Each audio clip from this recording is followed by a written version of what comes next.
Like, when I have hair on my face, I never get ID'd. Whenever I shave, after I come back from the barbershop, bro, we gonna see some ID. I'm like, bitch, I was just here an hour ago. What do you mean? I'm sorry, guys. By the way, this is my second springtime of the year, so my allergies have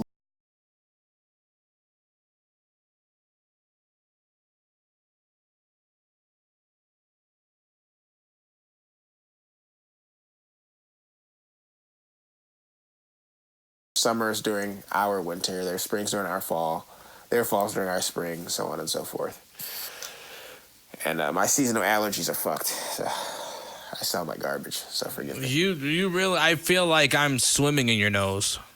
Yeah. So I want to shout out all the people. I don't think we had audio going through properly. So I want to see if anybody is can let us know if that was the case.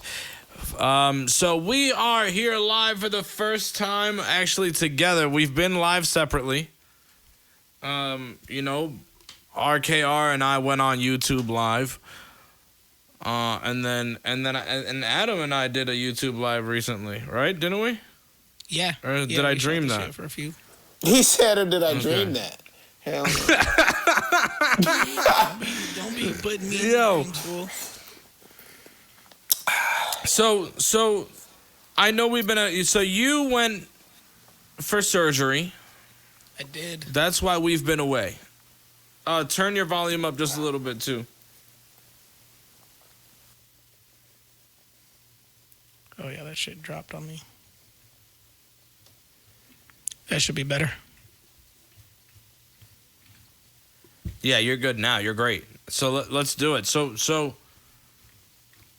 surgery, because people are like, who the hell is this guy? Are they? Are they really though? Because I mean, there's still a little bit of rasp. It's just a little. It's cleared up some, but yeah, I mean, I had some shit to take care of in the past. Doug, you sound like you have the big balls you said you had. Yeah. Okay. You sound like a real Irishman right now. What was that we covered in the... Hey, Dan, what was that shit we covered the other day with Lisa Lampanelli, Jimmy and the Big Balls and shit? Yeah, You sound like Jimmy Big Balls, baby. You sound like Jimmy Big Balls right now.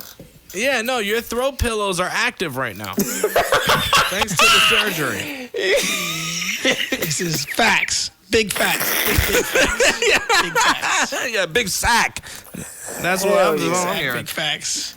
It works. He's sitting on the edge of his chair. He's sitting on the edge of his chair with his knees open and shit right now. No, my man has spine problems. His fucking hip is kind of pushed back because he's been having to sit with his fucking face, give space for his balls. When I fucking walk, I gotta swing the legs out to the side, like left leg out and forward, right leg out and forward.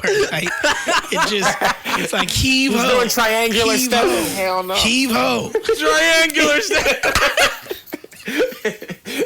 Yeah, I'm two-stepping down the street all day long.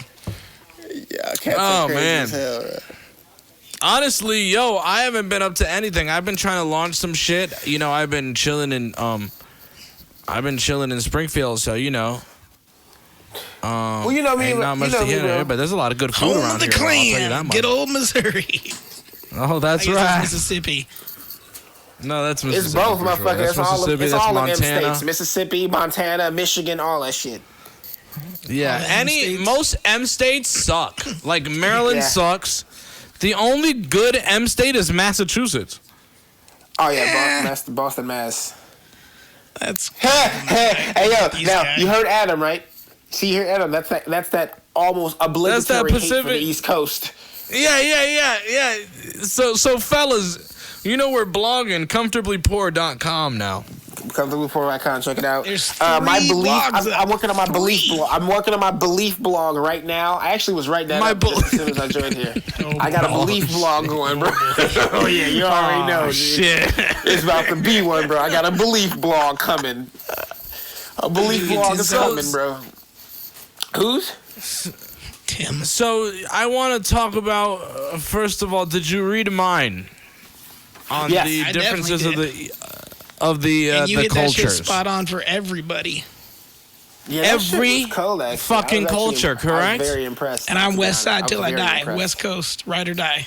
Midwest, baby. I know you are, bro. I am Midwest. Fuck all y'all. Why do I got 20 pairs of of kicks in my closet right now? Because I care about the fucking sneakers on my goddamn feet. You goddamn motherfucker. You want to care about sneakers on your feet, and you want to tell me you're better than me. But I can't be an asshole to you. We went to the beach a couple weekends ago. And most people go to the beach, enjoy, walking up and down, checking out some little antique shops, enjoy the beach, whatever. Nah, we hit up the Nike outlet down at the coast because I had to get some kicks. I had to go see what kind of Jordans they had on sale. That's just how we do it. Oh my God. Yeah. I am trying to look for the stream right here. So I will tell you right now, I totally forgot to write in the post about like the whole point of that blog post was to talk about the clashes that I've been having, especially with people that come from the South and being so fucking loud and aggressive and always trying to prove my fucking point. You know what I'm saying? Because I feel like, fuck it, man. We were given a fucking voice. Why not, right? No, absolutely. So, you should say, if it's on your mind, on your chest, you definitely should get it off. That's my philosophy. Now, I'm a Midwestern kid to the day I die. I love where I'm from. I love the fact that I survived what I had to go through. You know what I mean? I definitely have a lot of bitching points to bitch about the Midwest too, but I feel like the South is. I feel like every region has its good points and bad points, and the worst part about the South is pretty much that they're dishonest. It's kind of what you said, but I guess it's kind of what you said. It's like the facade of bullshit that they will put on to your face, and then go behind the door and plot a lynch mob, to get your whole family the next night, It's just like, dude. What? After for what? One of the biggest things I talked about, my biggest point at the end, that it kind of wrote itself. I didn't even mean to fucking put that together, but dude, when I fucking wrote about the fact that you can, the acceptance thing, how you can spend so much time in one fucking place. You can spend so much time in the Pacific Northwest and the West Coast and the East Coast, and if you, adapt their culture, if you fucking, figure it all out and can become one of them, they accept you. But the South, it's like you can go through fucking hoops of fire for people, and it will never matter. It will never mean a thing. Yeah. So that was I want to say this about the South though before it slips my mind. The South has this that I do like, kind of, in a way. Southern racism to me is a lot more acceptable than Northern racism. Because racism exists everywhere. I don't give a fuck where you're from. Racism exists everywhere. But my whole thing is Northern racism, at least with Southern racism, they don't like you. Like, You can see the hatred as soon as you walk into their store. You can hear it in their voice. It's almost a palpable thing. Up north, the racism is hidden behind suits and really fancy shit. That's about the only thing the South is direct on. If they're racial people, they're still hanging people. They're still segregated proms in Georgia, right? So racism is about the only thing that the South is really in your face about. When it comes to, racism up north, like I said, dude, it's they hide behind the idea, oh, dude, I hang out with Dennis down the block all the time. Me and Mikey shoot hoops, And then he goes home and he tells his daughter about how dirty black people are. That is the sort of fucking shit that I do not like. And at least in the South, you know where you stand with white people. Or at least the white people that are that way. Yeah, exactly. Southern racism. I want to know what I'm dealing with, bro. Let me know that you hate me from up top. Don't play games with me. And that's the thing. And I'm telling you, the transparency was lovely. I literally did not know how. I didn't have to wonder if I was not gonna be friends with somebody the next day. If someone in the East Coast is really just gonna be like, "Yo, my nigga, I really don't fuck with you. I fuck with nothing about you." And at least I'd be like, "All right, my nigga, that's cool. That's what's up. You kept it a buck, and we can keep it moving." I think too, one of my favorite things that you said. And it's so spot on because I lived in Little Rock for about 4 years.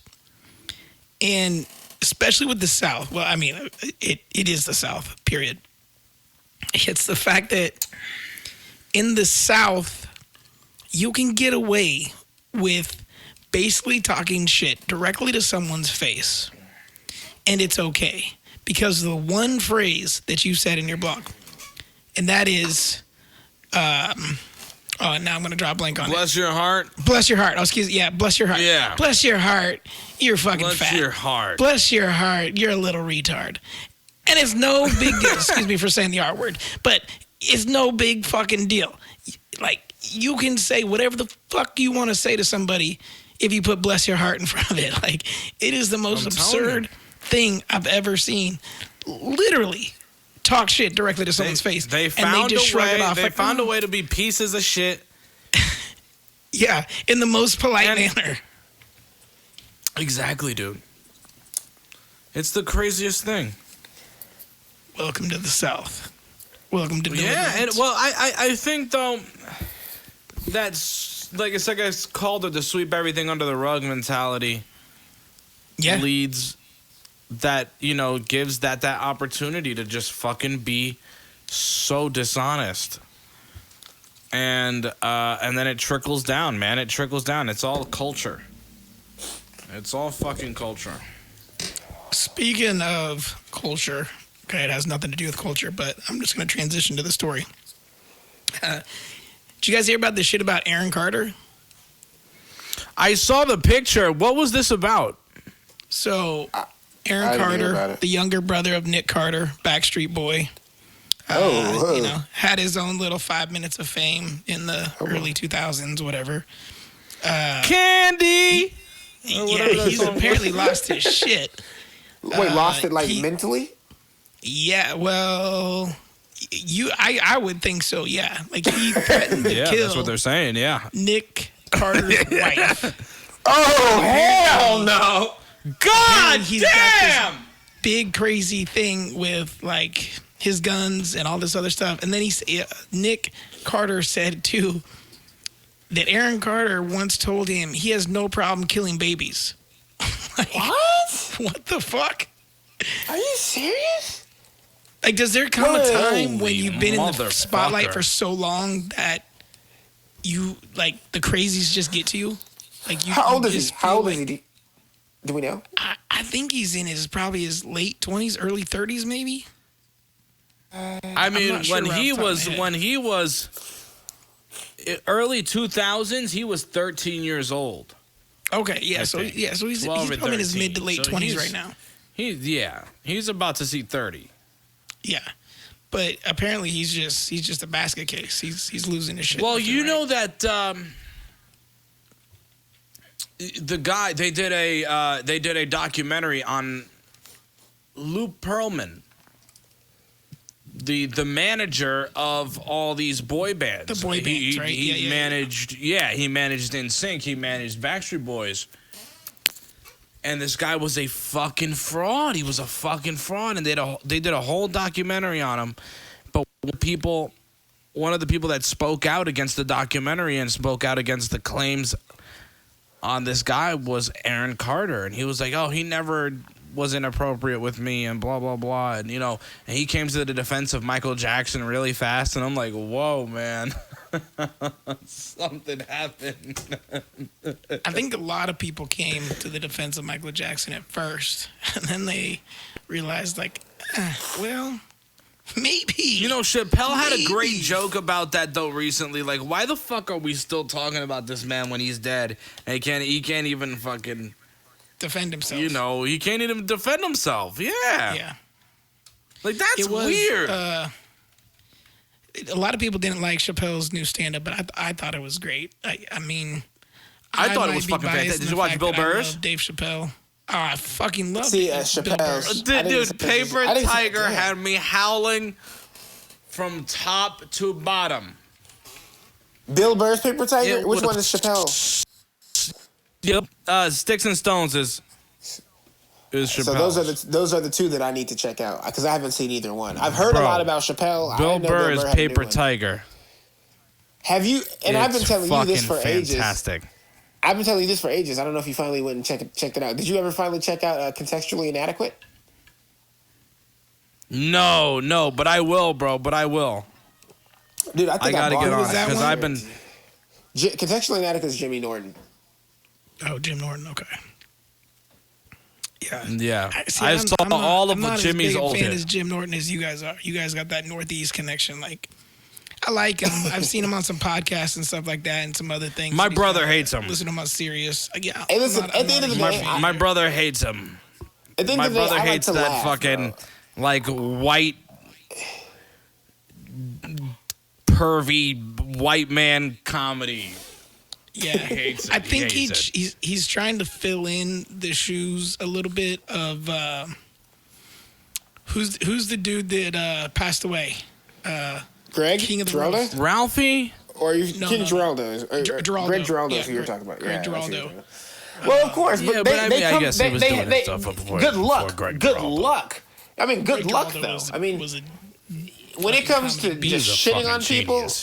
No, it's not going to happen. He's not going to be able to fill those shoes. But, I mean, they both come from the same sort of era of what people like to call conservative comedy. They were both on Tough Crowd. They were friends. They ran in the same circles. Right. They had that same sort of come from thing going on. New York comedy club. Yeah.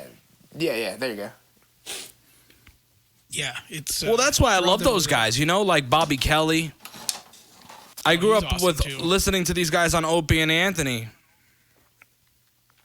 Who's the just shitting on each other? Bobby Kelly, Rich Voss, fucking Patrice O'Neal.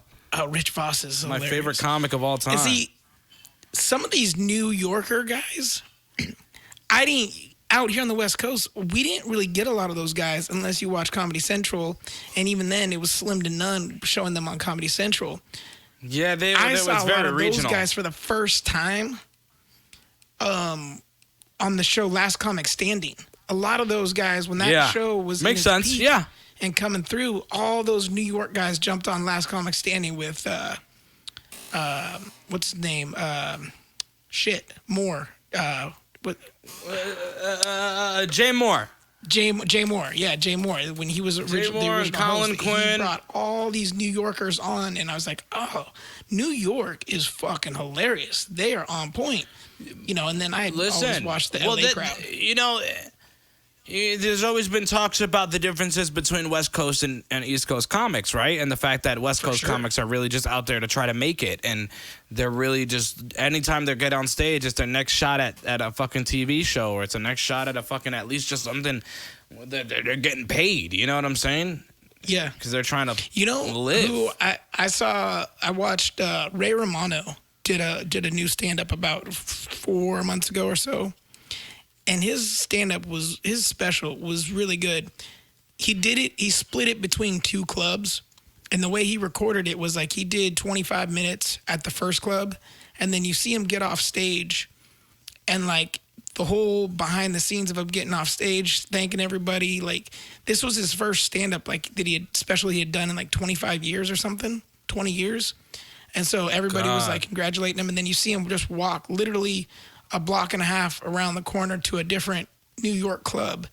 And it was filmed just like perfect. It was like these really intimate clubs, and it was just a really, really good stand-up special. And Ray Romano's kind of got this clean, kind of dirty, tries to be a little bit dirty, but it was a really good. If you haven't watched it yet, go check out Ray Romano's newest stand-up. It should be on Netflix. I'm going to check it, bro. I'm going to check it. Yeah.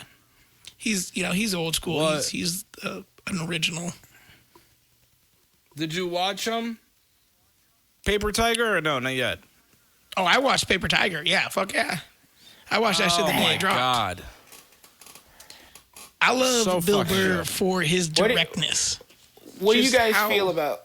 Oh, sorry. Forward he keep is. going, and then I'll go... No, you're good, bro. Yeah, go ahead. I didn't mean to get off topic, but it's not off topic. It's still comedy. It's just I wanted to know what you guys. I was just gonna toss a few names out there because of people that I fuck with, just to see what you guys think. What did you guys think of people like niche comics? You know, comics that really cater to a specific people like T.K. Kirkland. I saw T.K. Kirkland in Little Rock, Arkansas, at a small ass comedy club. No shit. Fucking awesome, dude. I love you, dude. You know shit, dude. Adam's great, dude. How the fuck do this? I love this. Hold on. This is T.K. great. Kirkland came to Little Rock, Arkansas, and did a little ass club when I was out there. And I don't remember a lot of his show because I got super fucking drunk. And I actually got kicked out of the club. But I'm pretty sure I was laughing a lot up until that point. I'm pretty sure I had a good ass time. What about fucked up niggas like Corey Holcomb? Like Midwest, like okay, so we talk about West Coast, East Coast. Let's talk about some Midwest comics. Corey Holcomb, D. Ray Davis. D. Ray Davis is awesome. Corey Holcomb. See, Corey Holcomb was another one. I didn't know about him until I saw him on Last Comic Standing, and then I was like, oh, this dude is fucking hilarious. And Corey Holcomb's got problems. The other dude, the other black guy. Who's the other black guy? Who? Damn it. From where? Chicago? Nah, he's just he came up with Ari the same time Spears? as Corey Holcomb. Not Ari Spears, right? No, Ari Spears is good too, though. I like Ari Spears. Not a lot of Ari people Spears, like him. that nigga. A lot of people don't like him because he's repetitive. The best thing, honestly, Ari Spears isn't that great of a comic. Ari Spears is a decent comic, but like a lot of what is going for him is his ability to do imitations. Like nobody can do like his imitations his the way improv Aries. ability, like and his doing shit on the improv fly. ability. Yeah. Like that's why he was good on what was it? So Mad TV? Yeah. That's a great question. So what comic do you think is overrated? In a sense. Ooh, overrated. I have my answer. Yeah, I have. And I don't want to say he's. That's easy. My answer is easy. not overrated. I'll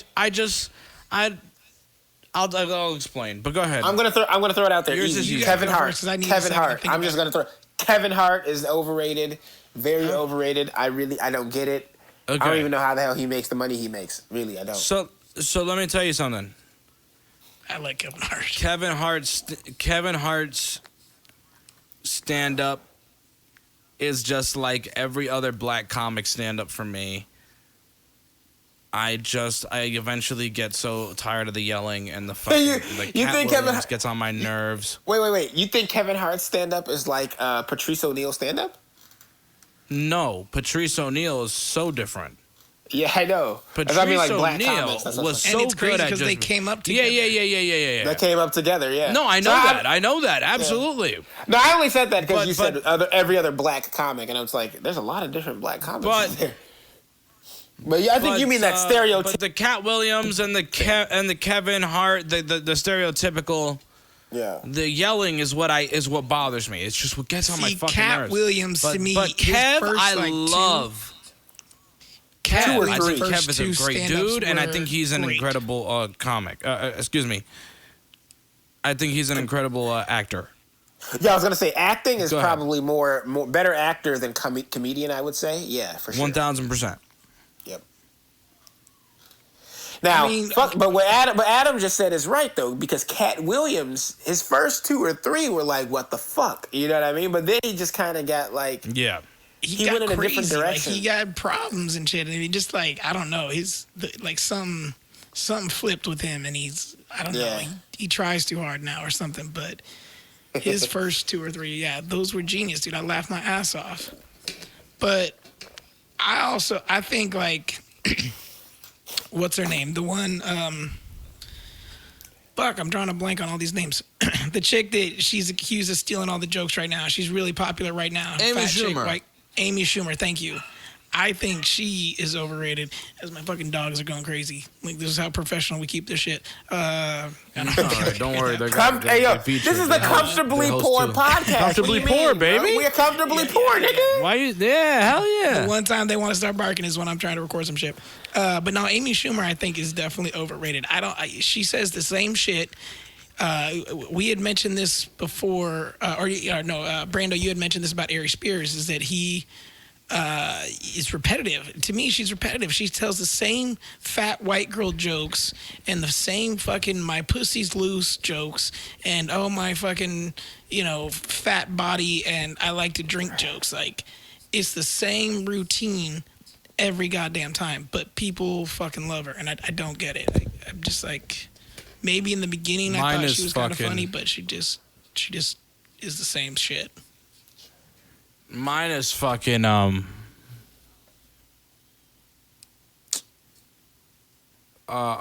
Gabriel Iglesias. Woo! And he is such a great guy. Now and or all the time? Because I think now it's the same shit. I didn't mind him in the beginning. No, bro. Listen, here's what bothers me. In comedy, never, for me, personally, never come back in another comedy special extending your joke. Yeah, that's a real shit. That ruined everything for me. That ruined every fucking thing for me. This whole, the fat fucking fluffy joke got one more stage. It's like, oh my God. I wasn't sure if you were going to bring that up, but yes, dude, that shit has... No. God, bro, like... So from the beginning, dude, from the beginning, when you extend a joke in a new special, I fucking can't do it. But Gabriel's a great guy. He's worked his ass off. And he's still one of the most genuine guys in the comedy world. He will he's there for all his comedy friends. He's a good dude. I liked his shit in the beginning. I thought he told some good jokes, but I agree. I see where you're coming from. Like his shit, he extended his jokes throughout all his specials. Brought up, kind of touched on past jokes that he did in the past, and kind of brought them full circle again. And it was like, well, that's what did this already. I see that with a lot of Latin comics. Like Carlos Mencia does the same shit. Carlos was caught for stealing. Well, exactly. That's dude. He's not. I mean, he's no exception. I mean, George Lopez has done the same thing. I mean, I see a lot of Latin comics. I like him too, but here's the thing. I like Gabriel Iglesias. Here's the thing though. The thing and this is going to be really shallow of me, but the thing that I hate about Gabriel Iglesias is the fact that he's given this thing to prop up their obesity on. I'm fluffy. Bitch, fluffy. Bitch, you're obese. What the fuck do you Bitch, you're gonna die. You're gonna die, baby. Talking about something like, what are you trying? I don't want to point the finger at women. I don't want to point the finger at women. But my whole thing, but like guys don't say this shit. Like you can get a 340-pound dude. Like, dude, I'm fat as fuck, dude. I need to lose some weight. They're not out there. I'm fluffy. No, you know what I'm saying? That's women who have picked it up. Who find Gabriel Iglesias, he's so fat and he looks just like me. No, dude. Both of y'all niggas need to lose weight. Both of you motherfuckers need to stop eating so much. Fast food. Hey, say no to a cake and go for a run. Yes. Yeah. Or at least okay, I'm just trying to keep you fucking living. I'm just trying to get your heart pumping, all right? No, like, on some real shit, say no to carbs and say yes to a salad every now and then if you ain't gonna get your fat ass. Hey, get your rabbit on, goddammit. Fuck. That's my main thing. Another one, someone that I think is underrated, since we're talking about Latin comedians, is, what's his name? They call him like the Red Mexican or Red Mexican. I think it's Alex Raimondo, something like that. Alex Raimondo? Yeah, I think he was one of the original like Latin Kings of Comedy. They came out with that Latin Kings of Comedy a few years back. That dude's fucking hilarious. If you haven't seen his shit, go check out Alex Raimondo. He's funny as shit. They call him like the Red Mexican or Red Mexican or Red something like that, but because he's just like fucking country. Okay. But straight out the fucking hood too at the same time. Wow. But you think he's overrated though? Is that what you? No, I think he's an underrated. Underrated guy. Okay. Yeah. Okay. He gets the tag, like you've heard Gabriel Iglesias talk about, like in his early stand-ups, is that he didn't want to be the Latin comic, so that's why he branched out or whatever. Alex Raimondo falls in that category of Latin comic. Like he doesn't get pushed as much because he just basically does the Southwest circuit and stays where the Latin culture is. But he's pretty fucking funny. And his brother-in-law is Ron White, and they own a tequila business together. Oh, that's slick, dude. That's hot. Oh, shit. Yeah, that's Ron fire. White's a pretty funny dude too. I like Ron White because he's just old as fuck and he doesn't give two shits about anything. Like he'll talk about his fucking dick. He'll talk about, his fucking sex life lasting 2 minutes. He'll talk about how his fucking he just talks about everything and he doesn't give two shits. He's just like fuck it. And he sits up on stage, drinks a bottle of tequila, and smokes a cigar after cigar and just fucking doesn't give two shits. What do you guys think about all right. I keep going. About who? No, it wasn't a person. My brain did that thing that Brando's brain does and totally was about to skip subjects. I didn't mean to do that, sorry. No, let's do it. What do you got, bro? No, I was going to ask, what do you guys think about the shit that went down in Saudi Arabia the other day? I think it's fucked up, but with Iran, Trump or has been is it Yemen for this on purpose? He said, or is it? I don't know, bro. It's one of those things that doesn't look like much. Well, I guess, see, the thing is, I think Trump's in a precarious situation. It's an election year. Trump is not about to do something that's going to cost him an election. So if it looks advantageous to go after Iran, he's going to go after Iran. If it doesn't look advantageous to go after Iran, he's going to sit on his hands. And right now, he's going to sit on his hands because it doesn't look advantageous for him to go after Iran right now. You know what I mean? Right. And this is why I've always thought it was pretty funny. The idea that, Trump is not a politician. Bro, maybe he wasn't at one point, but in order to get into that presidency, you have to be some politician. And now he's politicking his ass off. So I just think I think a lot of people are like, oh shit, what's that mean? I don't think it means anything. I think it means Saudi Arabia better fucking use some of that billions of dollars of American military aid that we've been giving them to fight their own battle. Ugh. Have you been watching the debates at all? Like, are you into the Democratic debates at all? Like, I watch them at a distance. I don't really pay attention to them like that. I'll start paying attention. You catch up on the highlights. Yes, exactly. Yeah, when 2020 rolls around is when I'm gonna really start paying attention. When we know who is who, like who Trump is running against, like when we have a real good idea of what the fuck. Because right now, I just don't care, dude. Like, I care, but again, that's why I'm only watching the highlights. I don't care to actually sit and listen to a bunch of people who probably won't matter. 20 years. I mean, not 20 years. 5-6 months from now, talk about shit. That a lot of them don't even understand. It's crazy because like Elizabeth Warren is second to Joe Biden right now, and I don't get it. I don't get what her attraction is to people. Like, I'm not into politics. I'm not a politic guy, but it's just like her voice fucking annoys me. I don't get her points. Fuck her. She was fucking. She met with Hillary a week and a half ago. Yeah, she fucking skipped out on the climate change. You could go fuck yourself. She's a fucking. She really is trying hard to get Bernie the fuck out of there. Go fuck yourself. And there's always going to be a woman until a woman is president. Like from now on, like our children. You're absolutely right. A female president at some point. But from now on, there's always going to be women in the political arena, and they're going to be pushing hard. And there's also going to be always Latin people too. Like Barack Obama broke a floodgate open in a lot of ways. He showed a lot of people like, dude, not only can we elect a mixed race person, we can elect a mixed race person who pretty much passes as a black man. You know what I mean? And we can piss a lot of people off. We can get our liberal-ish, leftist sort of agenda in the White House. And then, of course, but see, Trump has done the same thing. Dude, I wouldn't be surprised if people of the likes of Richard Spencer were to try running at some point in the future. So, like, it's possible. Well, I said that, having a black president opened that door. I honestly thought the woman was going to win. I honestly did, because then it was going to open a door for a gay president. Yep. Then it was going to open a door for the transgendered president. Then it was going to open the door for the fucking non-binary. Oh, Jesus. Fuck you and your non-binary we bullshit. never were gonna fucking... Hey, I don't know what that means. Like, we're never gonna fucking draw the line, bro. What's like, your there's never fucking gonna be a pronoun line. bullshit? Fuck you.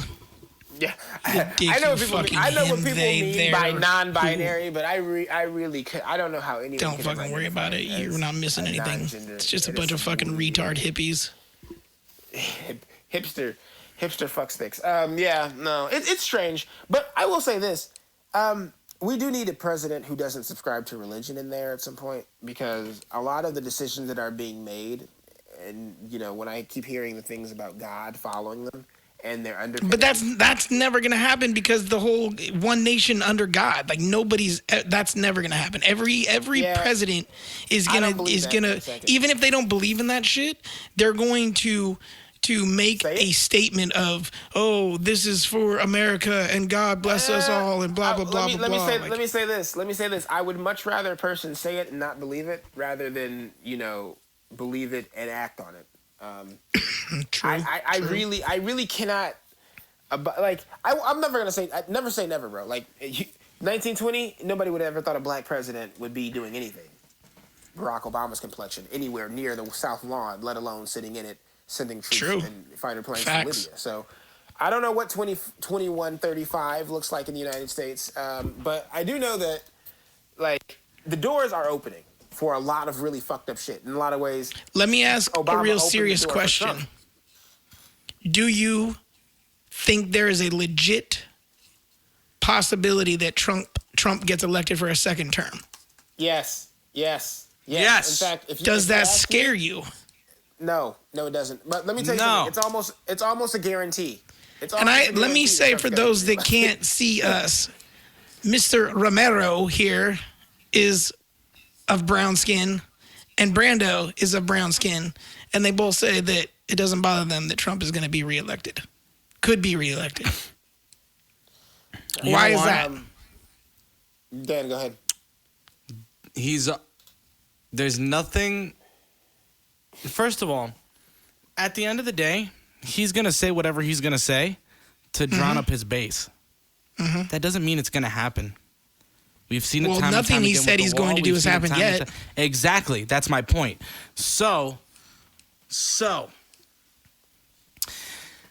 the polls are very close to 50-50. Yeah. And because the Democrats keep trying to push old handsy Uncle Joe, who, by the way, Bernie is second to. For being handsy? No. No, in the polls, it's Elizabeth Warren. In the polls. No, it's Elizabeth Warren. Some polls are Bernie and some polls are Warren for sure. Yeah, gotcha. It all depends on where you're looking for sure. Yeah, but I have seen the Joe and Elizabeth polls. I'm gonna tell you right now, man. If you're running somebody like Joe, who brings up record players, okay, and honestly, who has this 1980s fucking mentality, no, you are going to have somebody like Trump is answering to the angry people, yo. Do you think we're ever going to be a country that's going to allow the, Pete, put it in my butts? What are those, whatever his name is, you think that's going to be a thing? Pete was over ambitious. Yeah. He needs to work on being a governor. Be a governor. Be in your Congress.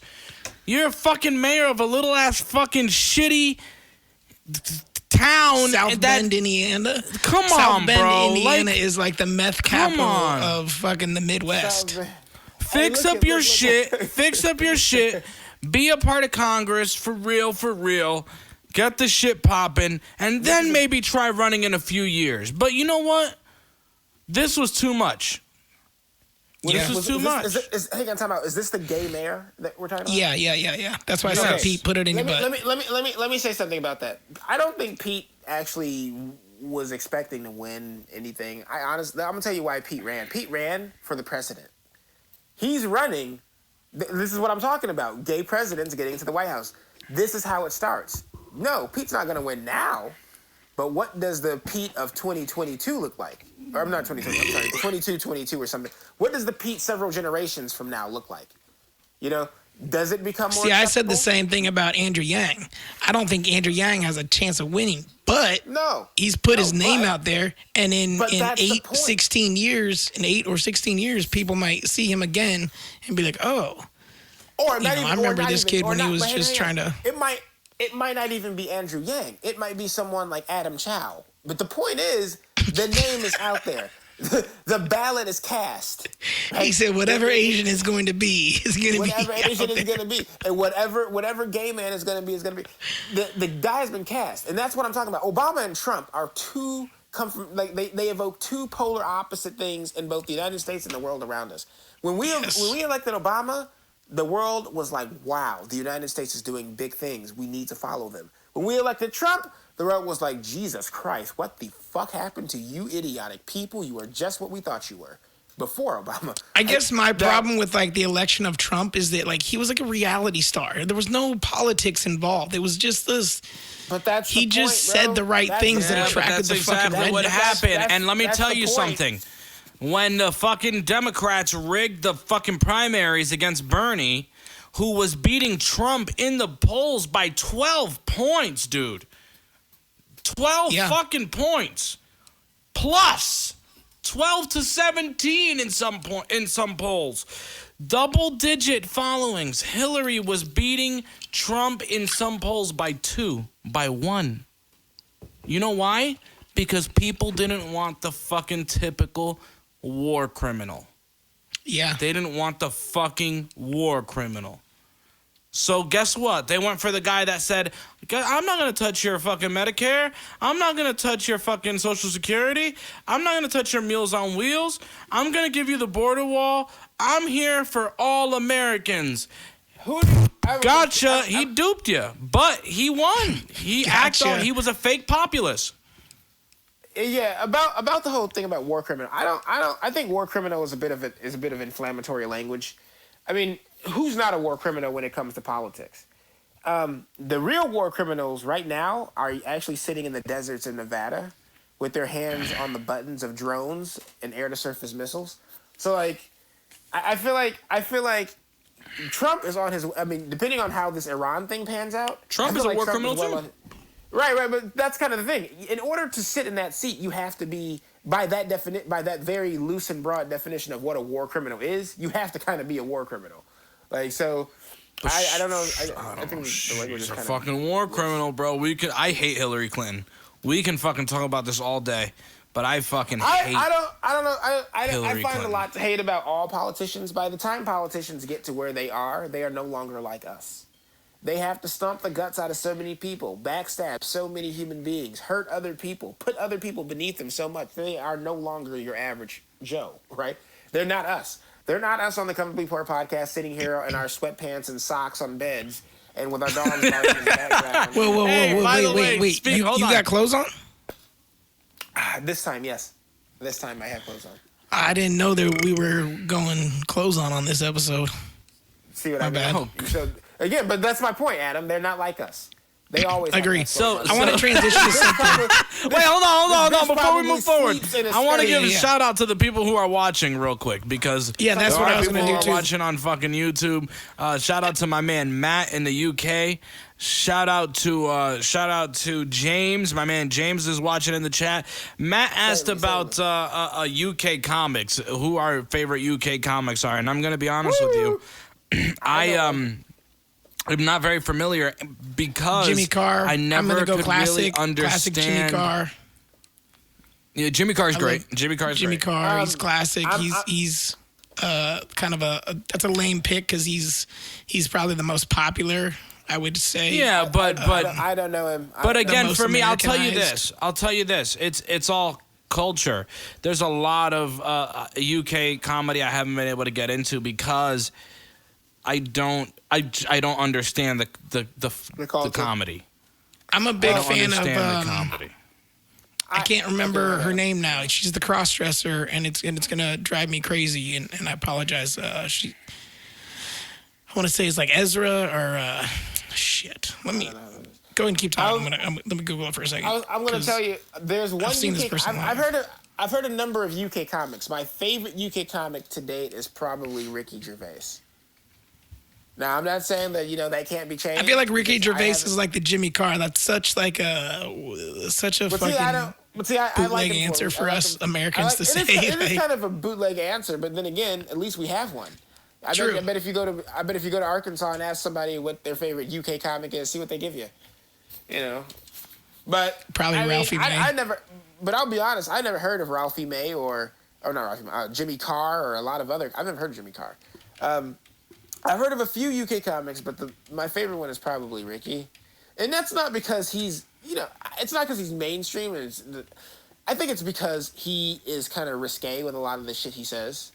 I've definitely seen Eddie Izzard. Eddie Izzard. Eddie Izzard is a great comedian, transvestite comedian, and is hilarious, fucking hilarious. And big shouts out to all the watchers, but feel free to call in. The line is open. It's been open, 442-244-9900. You can call or text that number. You can text your questions, text your comments. You want to share a funny story, give your thoughts on anything that we've been talking about, 442-244-9900. Put that shit in your phone as a contact. Call us anytime. Leave a message, share a text, whatever. Shit, let us be your Dr. Phil. You need some advice? We got you. I can't say it's going to be good. Nigga advice. Yeah, I was about to say. I can't say it's going to be good. It's definitely going to come from the school of hard knocks, but... It's going to be fucking real, though. It's going to be real. You might not like what we have to say, but it's going to be real. So feel free to hit us up anytime. 9900. And you can also text the number. I'm not sure if you said that part. Yeah, I did. I was in the middle of texting. Text or call 442-244-9900. And even when we're not live, that is a voicemail number as well. So if you're just sitting around, something pops up and you're like, yo, I want to get these guys' thoughts, drop us a voicemail. We'll get to it and we'll approach it on, either another live show or we'll throw it into a podcast. Because as always, we will be getting back to dropping podcasts Monday, Wednesday, and Friday. So you'll be able to check us out Monday, Wednesday, and Friday on the podcast.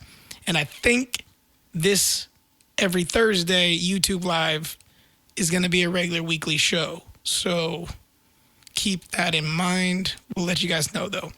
So follow the social media, Facebook, all social media, basically. It's at CPPod100. So if you just search CPPod100, Twitter, Facebook, Instagram, it's all there. So we'll let you And guys we're also know looking for guest bloggers, man. If you know anybody that wants to write for a website that's up and coming, kind of wants to build a name with a brand with us, you know what I'm saying? Just lead them this way. Inbox@comfortablypoor.com. Make sure you email us or always use CPPod100. And we got a couple blogs up right now, so go to comfortablypoor.com. Danny's got one. I got two. I put my first two up today. What are your just first kind two? of explaining about what Comfortably Poor is and what we think about it, how we feel about it. And then I put up one about baseball because I'm a big baseball fan. So I put up one about baseball. And Danny's got a great one about what we talked about at the beginning of this live. East Coast, West Coast, the South, Midwest, all that kind of good stuff. So a couple of great blogs up there. Hopefully there'll be more coming as we just build up the site, build up the brand. So keep fucking with us because we definitely appreciate that. Now I wanted to get over to this because Brando had talked about, he had brought up something about the desert, and it just kind of clicked in my head. Like, I think it's this weekend is the whole Raid Area 51 thing. So I want to talk about this for a second. Jesus, no. What do you guys think about this Raid Area 51? And what do you guys think about aliens? What are your thoughts about aliens? What do you and the Navy just came out and said that the film, the videos that are currently been floating around the internet for the past few months are legit.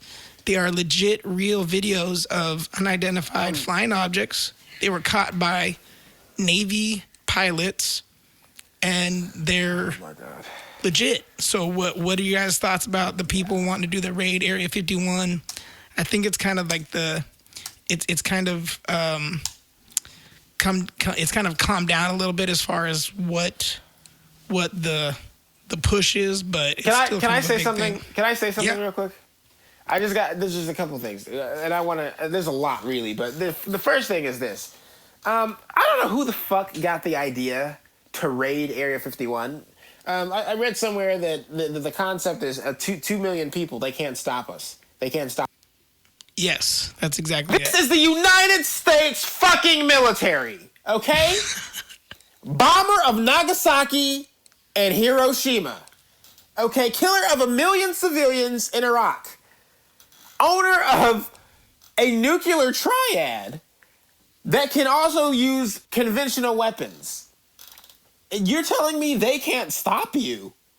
They can't stop you? Yeah. Are you fucking kidding? And it gets worse. It gets worse. They're going to go raid one of America's most top secret military bases. Where some of the most devastating... It's underground at that. It's not like it's just a building out there in the middle of nowhere. It's under fucking ground. No. It's not... I don't know if people... A lot of people don't know what Area 50... First off, let me give a little bit of background about what Area 51 is. Area 51 is an Air Force base, okay? It's an Air Force base called Groom Lake. It's not Area 51 is some designation that someone in the Pentagon wrote on a piece of it. Right now, it's not called Area 51 anymore. That is an old 1950s, 1940s designation for this area. It's called something completely different. It has a completely different code name. But the actual name of that Air Force base is Groom Lake. Now, Groom Lake consists of, yes, underground chambers, above ground buildings, a ton of fucking vehicles and personnel. And let me tell you something about those personnel. They're there to do one thing. Make sure that no one gets in. And they're also there to inform people that if you do get in, or, all types of signs, all types of shit, before you even get to the Air Force base, to stop and go no further. Before you even get there, roving patrols, drones, airplanes, like with people in them, helicopters, I can't tell you how many fucking other types of line of security before you even get to the base. You will die. There is no question about what's going to happen. You're not going to make it to the perimeter. It will not happen. There have been people that have tried. There have been groups that have tried. And typically, they end up face down in the sand with a gun in the back of their head. It is not a pleasant experience. It's not something that you want to subject yourself to. This whole fucking retarded idea that you're about to go charge into one of the world's superpowers, top secret military bases, where again we have dangerous shit at every base. Think about what the fuck is at a top secret base that they think is worth killing over. Yeah. Strong. What the fuck are you saying? So, what do you think on top of all of what you just said, what are your thoughts about there really being shit at that location that people don't know about that is legitimately top secret? Aliens. Yes. What do you think about fucking aliens? Okay, that's two questions. First off, there is stuff there that is literally top secret. In fact, top secret is a classification, it's a security classification. And there's stuff there that's beyond top secret. There are higher...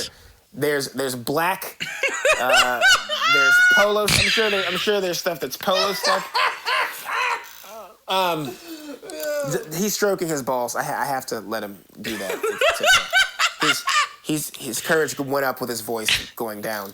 And so it's weird. We've got like all of this shit, sure, but aliens themselves, no, I don't subscribe to the idea that there are other life forms there. Why? Why? Yeah. I'm not convinced. I'm just not convinced. I can go into the reason why I'm not convinced, but that's the short answer. It's just not convincing. Someone in 1948 saw bodies. How can you not think the universe is so large? No. How can you not believe false. That there's not something? No. You're going after a bit of a straw man there, right? So. But who were we as fucking Americans, as the Earth, to think that there's not the possibility, slightest, that 1% of 1% to think that there's maybe, just maybe, something else out there? Why? Who are we? How fucking That's not how what I'm saying. fucking arrogant are we to believe that we're the only possible being in this universe? Okay. Let me assert mathematically that I am positive that there are other life forms in the universe. That's what I'm saying. What I am not saying, what I'm also saying, however, is that at Area 51, I'm not convinced that there are any life forms there at all that are extraterrestrial. Well, no, I'm just talking about in general, aliens in general. Whether in Area 51 or just in general. Do you believe in aliens? Okay, well, see, absolutely, yes. I believe in other life forms. I do believe in extraterrestrial life forms. Yes, there are other life forms in this universe. Yes, I'm positive of that. I don't. In fact, I'm convinced that there are other life forms in the universe. I just don't think there are green men are chopped up in a freezer, hanging out, being protected by tons of armor at Area 51. I don't believe that. So you don't feel that. Go ahead. Hold on. Yeah, I just feel that if you think that a large or almost everyone knows about Area 51, you think they're gonna fucking have shit there? Good point. Come on. Good point, Dan. At what fucking point do we say, why would they? Why? It doesn't make any sense. If it's so top secret, it's not Area 51. That's not the place. Right. No, I agree. And I think that's something that people have talked about is that there is a potential other location like in Minnesota or something or Ohio. Somewhere there's like another base that they can. I don't know about that, but I believe it. I believe it. Yeah. I watched okay, so two things. One, the Joe Rogan podcast with I gotta lay off the pills because you really you need to pull back. What's his name? Bob Ezra. Somebody checked in on Twitter, by the way, saying the great show. Thank you so much for checking us out, man. I appreciate it. Much appreciate Don't be afraid to call 442-244-9900. Don't be afraid to call. We want to hear from y'all. This show is as much yours as it is for us. So we're just shooting the shit. An interactive show. So just come and shoot the shit with us. Yeah. We want this to be like back in the day. Okay, this is Dinosaur Adam talking. Well, no, because we talked about this before, but like public broadcasting where you'd just see some fucking dudes sitting in their mom's basement taking phone calls. I'm telling you. Like, that's what I want our YouTube live to be. It's just people calling in, talk shit to us. I don't care. We're going to fucking talk shit right back. Like, that's awesome. It doesn't matter. Call if you hate us, we want you to call. Like, call and tell us how much you don't like us. Yeah, I don't fucking care. You're not gonna hurt my feelings. Like, if anything, hopefully this will drive us. You're gonna make it better. It's better. It's better quality if you do call in with hateful comments. If you hate us, you will make the show. If you, because nobody likes the soft, fluffy fucking. Oh, you're so great. No, we know. But yeah, I mean, we know how good we fucking are.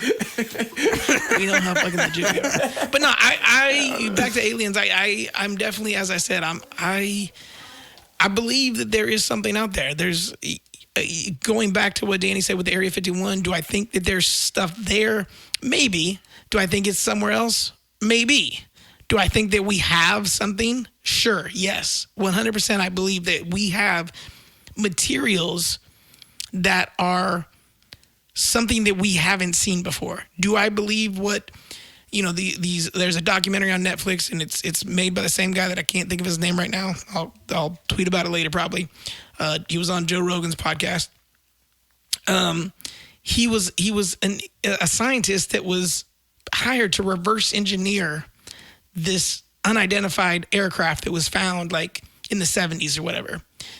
And I buy into it. I believe that we have materials and we have things that we are still to this day, 30, 40 plus years later, trying to figure out how it fucking works because the science behind it is something that we've never seen before. I buy in 100%. Call me crazy, call me kooky, but I don't think it's crazy. I don't think it's necessarily crazy. I mean, I won't say that there isn't reason to believe that the government is hiding, or that various governments are hiding things that might have come from somewhere that we, but here's the thing though, it's so, there's an argument that was put forth back in the it's kind of what you said, probably what you might be talking about, the 70s, 80s, even the late 60s, of how we got both the Aurora spy plane and the SR-71 Blackbird. Arguably, they look like space-age planes, even especially for the time, but even now, right? And they're not very easy to reproduce and make. That's why we don't have a lot of them, right? But they can do some feats of aerial acrobatics that other airplanes just cannot. And they seem to come out of the woodwork all of a sudden. And, they just popped up like, boom, where did they come from? How did you get that?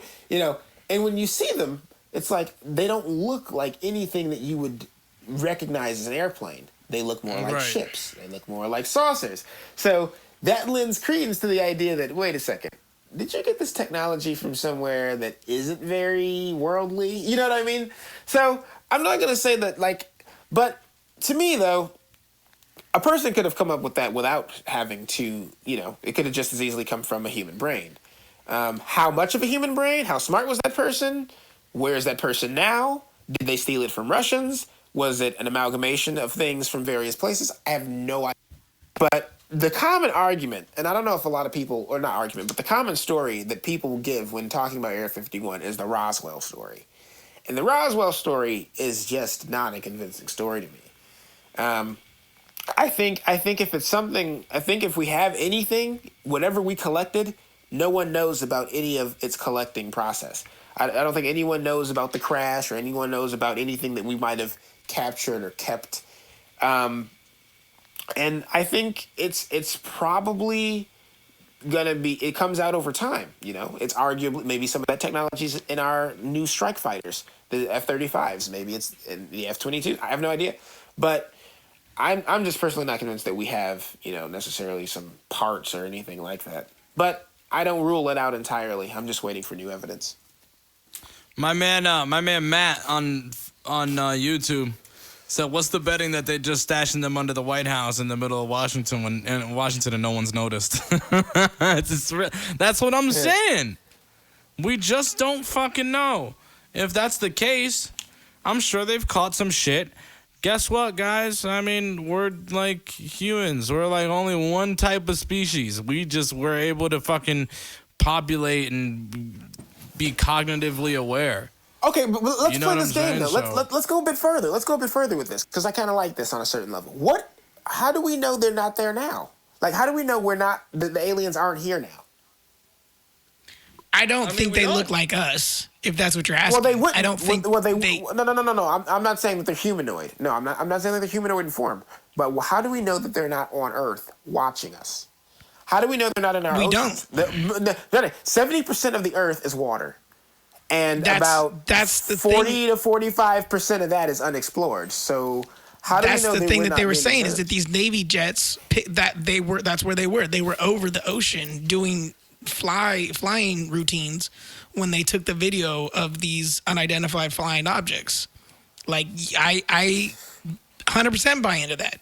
There could be some sort of craft hovering over our oceans in areas that we've never even fucking touched or areas that we've never even considered going to, just having some crazy high-tech technology just watching us, just looking, just scouring miles and miles of the United States, of America, of the world, of the globe, and checking it out. I absolutely buy into that. Why not? Tell me that I'm wrong.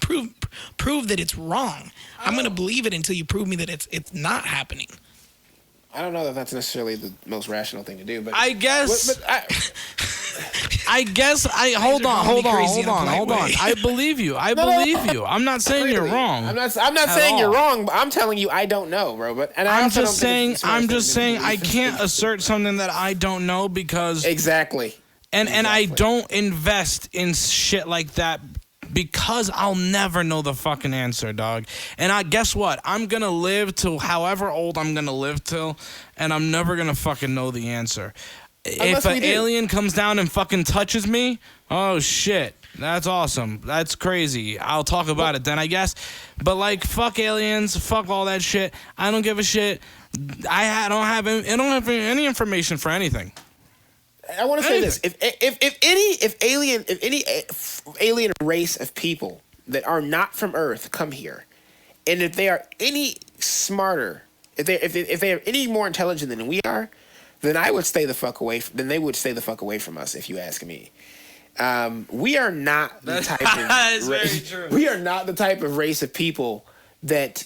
Who was I having this discussion with? We are not the type of race of people that necessarily try to combine and do well with our environment. We destroy our environment. We fuck shit up.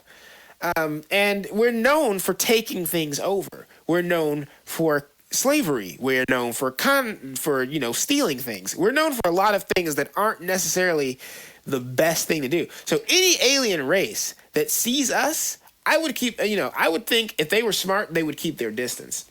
But I want to throw another caveat out there. That's true. Alien races might not even be smart as we are. 2,500 years ago, the Romans were ruling. But they were ruling with wheels, wagons, fire, and swords. How do we know that an alien race isn't on a planet dealing with that sort of shit? They could be in their Roman era of living right now. They might not even be where we are, technologically speaking. One last thing that I'll throw out. Oh, sorry. 4237 and be millions of years ahead of us. Not millions, but could be exactly. In which thousands of years ahead of us. And maybe in which case, maybe they're using us. Maybe we're unintentionally doing their bidding. Have you guys seen the movie Idiocracy? No, I've heard of it. You should definitely check it out. Idiocracy I can't remember his name. Fuck me, dude. Either way, he's it's a movie that takes place. I can't remember the date off the top of my head. I think it's 2037. This guy basically he gets cryogenically frozen or whatever and wakes up in 2037, and the world is just idiots. Humans are stupid. Everything is computerized. Everything is ran by robots. Everything is just this absurd vision of what we think 2037 would be like. If it was 1995 and we were wondering what 2037 would look like, this is what it would look like. And it's alien-esque of what we think an alien life. All right, I'm gonna check this out. Yeah, I'm gonna definitely check this out. Movie. It's a comedy. It's a spoof film, so it's funny. Okay, cool, yeah. Check it out, Idiocracy. You can probably find it described somewhere, but it's a good movie, and it's I don't know, it's funny. I think it's funny the way they shine light on America and humans in absurd. What do you see in the next give me, and it doesn't have to be anything extensive, but what do you see happening in the next couple centuries? What I don't think we're advanced. I don't think we're as advanced as people thought we were going to be. I mean, it's almost. But I mean, in the next, let's give it this though. Let's give you a time. Let's say from where we are, from 2020 to say 2500. 2020 to 2500. What's happening in the next few hundred years? What does that look like? Because I have an idea. I wrote about it a little bit. What do you think? I mean, I definitely think there's going to be some advancements over hundreds of years.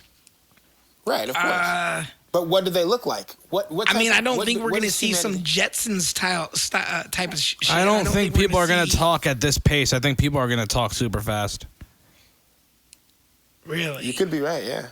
Well, I think I agree with him. By that point, we're going to have computerized chips in our hands and shit and in our brains. Yes. No. Yes. In 2500. Yes. Hundreds of years from now, you don't think we're going to have computerized chips in us? I do. Maybe. Absolutely. They want to do that shit now. They want to put chips in us now. So we can they want to do it now. our ways into our computers and shit. And, companies want to do this. Hang on, time out. It's mandatory in some parts of the world. Japan is doing this hardcore. It's a kind of a normal thing in some places. Yeah. But so I want to talk to you about put the chip in them, or how's that? No. At what point do you fucking say that you're going to put a chip in my fucking baby? Are you fucking crazy? Are you nuts? That's a possibility. It's what It's what Adam's talking about. It's more like, you work for Wondersoft Corporation, a high tech company.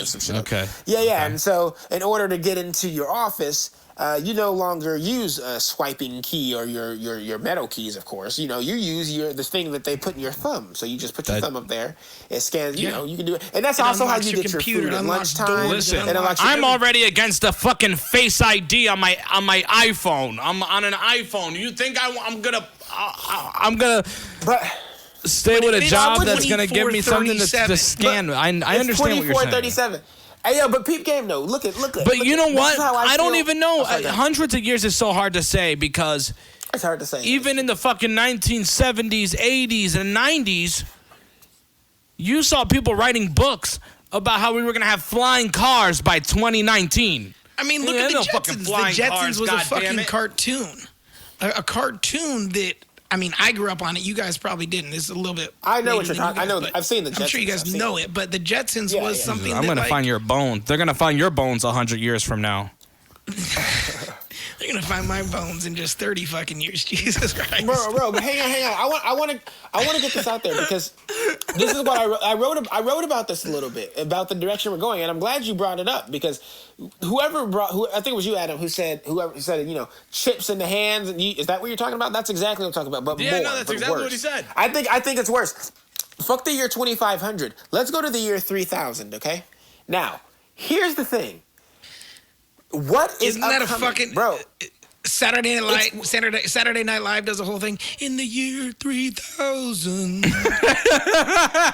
There's a whole bit on Saturday Night Live about the year 3000. I see people with robotic attachments. I see people with chips, but I don't see people. Wait, hold on. What do you mean robotic attachments? Like, because we kind of have that for some people. People got fucking robotic arms and shit. But Adam, you're proving my point, dude. This is exactly why I think it's going to end up being this. I think people are going to start having the option to remove body parts and add on body parts. Oh, I want the robotic dick. Give me that fucking hardcore robotic. Give me the long fucking. I just press a button. I can just program it with my brain. Just get hard. Fuck a Viagra, bitch. Just hit the switch on my fucking hip. Just flip the switch on my hip, bitch. I personally the robotic dick is hilarious. I see chips that we program ourselves, and then we put them in different parts of our body for different reasons. I see. Yo, hold on. I gotta elaborate on the robotic dick. What if you just can store your sperm? What if you could just store your sperm like in the fridge? You got sperm packs. You just load your robotic dick up every time. Like you just load your shit like a squirt gun. Like you could just blow load after load until your gun was empty. Listen, like, bitch, hit that button on my left hip. Hit that button on my right hip. Hold on. But it gets better. It gets better though. Because not only do you have your robotic penis, you're putting your robotic penis probably inside of some sort of robotic womb. If you Who the fuck cares? Children. Am I busting my nuts out? I don't care. I'm not telling you to care. I'm laying out a world for you, and you're not. See, I can put my flesh dick in a robotic womb right now. Well, that's irrelevant because you're going to die. In the year 3000, right? It's going to be way different. I can already fuck a robotic pussy. In the year 3000, I'm telling you, there's going to be the option to do. I don't think we're going to be getting rid of our body parts just because we're getting rid. I think people are going to be like, it's going to be like a tattoo. You don't have to get a tattoo now, But if you want some robotic attachments, there's no reason you can't have them. And if you want them removed, there's probably a way to get them removed. Those chips also, various types of chips for various parts of your body, just like steroids. Arguably, do you think that our brains are going to control these robotic body parts that we get on based on the programming with the chips? Yes in the year 3000, I definitely think that there is going to be some sort of implant, chip, program, software, something in the year 3000. You're thinking small, bro. You're thinking small. Away. 1,000 years from now. 1,000 years from now. You're thinking small. There's definitely going to be something. I want to give a shout out to humans. Think big. Tabitha. Programs. Tabitha Rogers. Says, Tabitha, what's good, girl? Tabitha Rogers checking in. What's up, girl? Give me teleportation and I'll be happy, she says. Give me teleportation. Hey, look, I don't know about teleportation. I second Tabitha. You know, I don't think teleportation is happening, but I do believe that we are going to be regular commuters. I do think space travel is happening, though. I think space travel is happening. Hold on, time out. Let's look at just a couple examples. 1905, 1908, whatever it was, the Model T is invented, right? The Model T is a basic ass vehicle. A vehicle. A crank you go vehicle. like 1 mile on a gallon on a tank of gas, whatever it is. It's 2020. It's 2020. And we have vehicles that you can be in the driver's seat and take a nap for 20 minutes while it drives you. The fucking Tesla it's a true can story. drive you. Now, it's frowned upon. Don't fucking fall asleep while you're driving, but you can do your work in your car while your car fucking drives you from point A to point B. And all you have to do, like, it'll alarm you every now and then, like, hey, put your hands on the steering wheel for a second.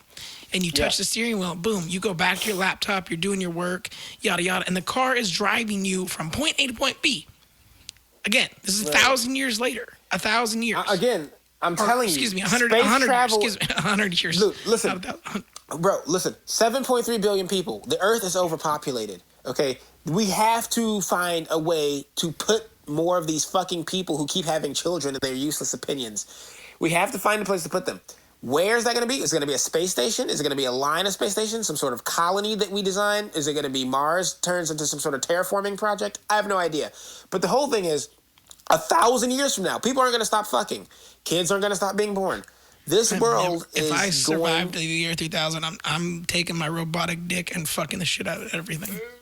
Bro, you're going to have to find a place. Okay, let me throw this out. So space travel has to become an actual thing, and so your robotic if we were all sitting around the attachments table are gonna right now help you in your passing the bong, starships. I'm gonna drop some shit on you. In the year 3000, the way the environment is going and global warming, what if we all adapted evolution and became SpongeBob SquarePants? We're living under the sea. Actually, I can follow that. I can follow that by the oceans. I can follow that. I can follow that. I can follow that, bro. I can follow that. Eventually, we have to be able to adapt, right? Well, that's the whole purpose of evolution. We adapted over time. Yeah, I can follow that, bro. I'm with you. I actually was on the verge of writing something about that too. So the thing is, what would that look like? Well, I have an idea what that would look like because we have people right now who actually feel more comfortable in water than they do on land. A lot of these people have webbed fingers and webbed feet. A lot of these people have elongated arms and lighter bone structure than normal people. You ever been jerked off by a chick with webbed fingers? I don't know, but I wouldn't say I wouldn't know, but I wouldn't say no to it. What's it feel like? It's just like the whole hand just grasps your cock. Like it's beautiful. Is it like getting fondled by a duck? Daisy duck. Daisy. Yeah. But you get it. You get it. Oh my god. You get it.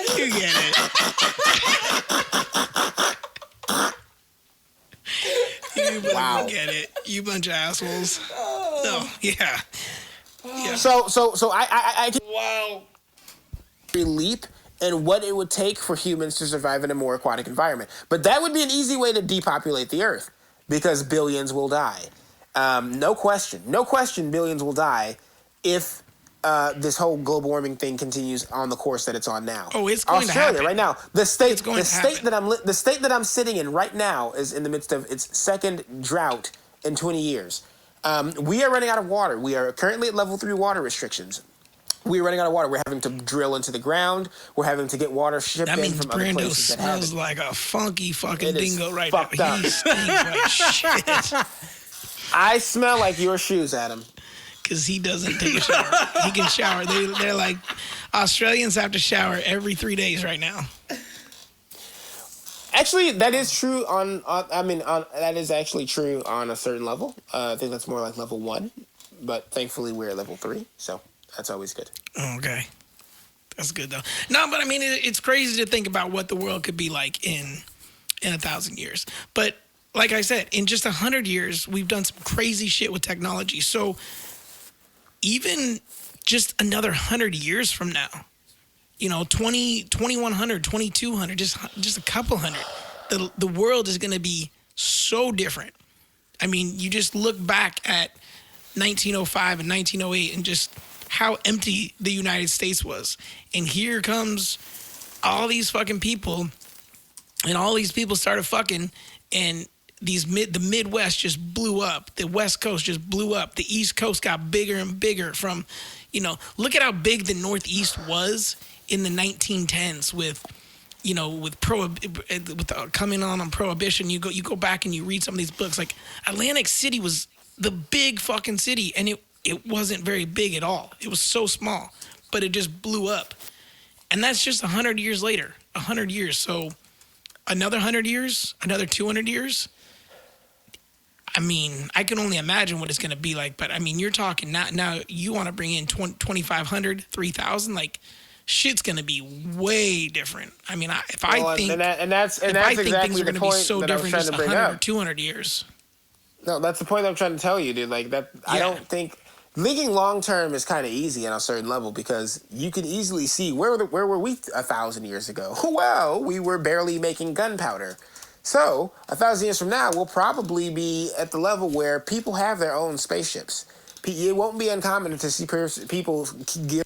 I mean, we're trying to send people to space right now, right? Space, exactly, or whatever. Right, exactly. So a spacewalk could be a point where, like, dude, we're just gonna go up to the space station for the weekend, Mom. We'll catch you in a few days. All right, no problem. And we're in there. We got our cyborg attachments, so we're plugging into our spaceship. We're flying up there. Adam's getting jerked off by some sort of fucking robotic hand on his dick, and we're gonna have a few drinks. We're gonna go have a few drinks, dude. Me and Dan are going to be very high on some of the most juice. Very, very. Can you imagine what the drugs would be like in the year 3000? Bro, weed from Pegasi from 51. Bro, weed probably wouldn't even be a thing. Weed's not even going to be a thing. Weed is just going to be fucking Tylenol. You're just going to take a weed pill for like Tylenol and shit. Like, pill? Well, I was actually having this conversation. We won't have a pill. It's going to be Bluetooth drugs, bro.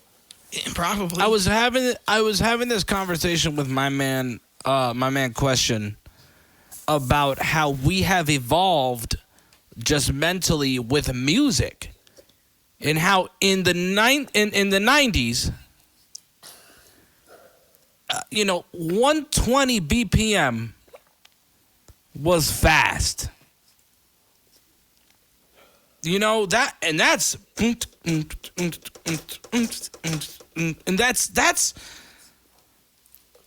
that was fast for the 90s. And now we're making beats at 160 BPM per minute. Yeah. It's 160 BPM, 170 BPM, 180. And it's like we think that's normal now. And so it's all evolution, man. Yeah. That's why I said specifically we're going to talk faster. People are going to talk so much. Did you hear the audio? There was some audio that I found that shout out to Matt, I think, who's watching us. I think he's the one who posted it.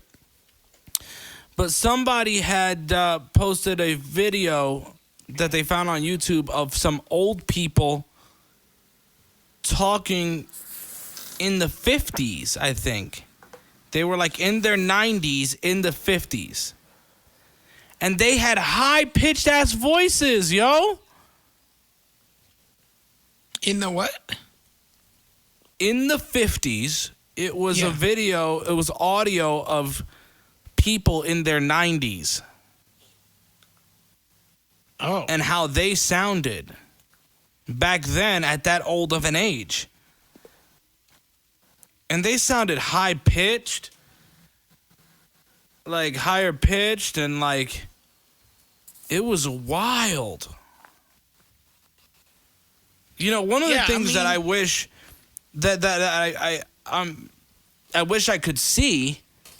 There's so many old photos of like cities And especially, I wish I could see old photos of like my city, Patterson, or Denver. There's so many fucking shits. Old school pictures that you can fucking sell and find online. I want to go back just for a second because we were talking about aliens and stuff and talking about all these different things. Since you just brought up Denver, when you were living in Denver, did you hear much about the whole conspiracy of the city under the airport and shit like that? Like, what do you know about that? Yeah. Do you know about that? Of course. I think it's all a bunch of shit.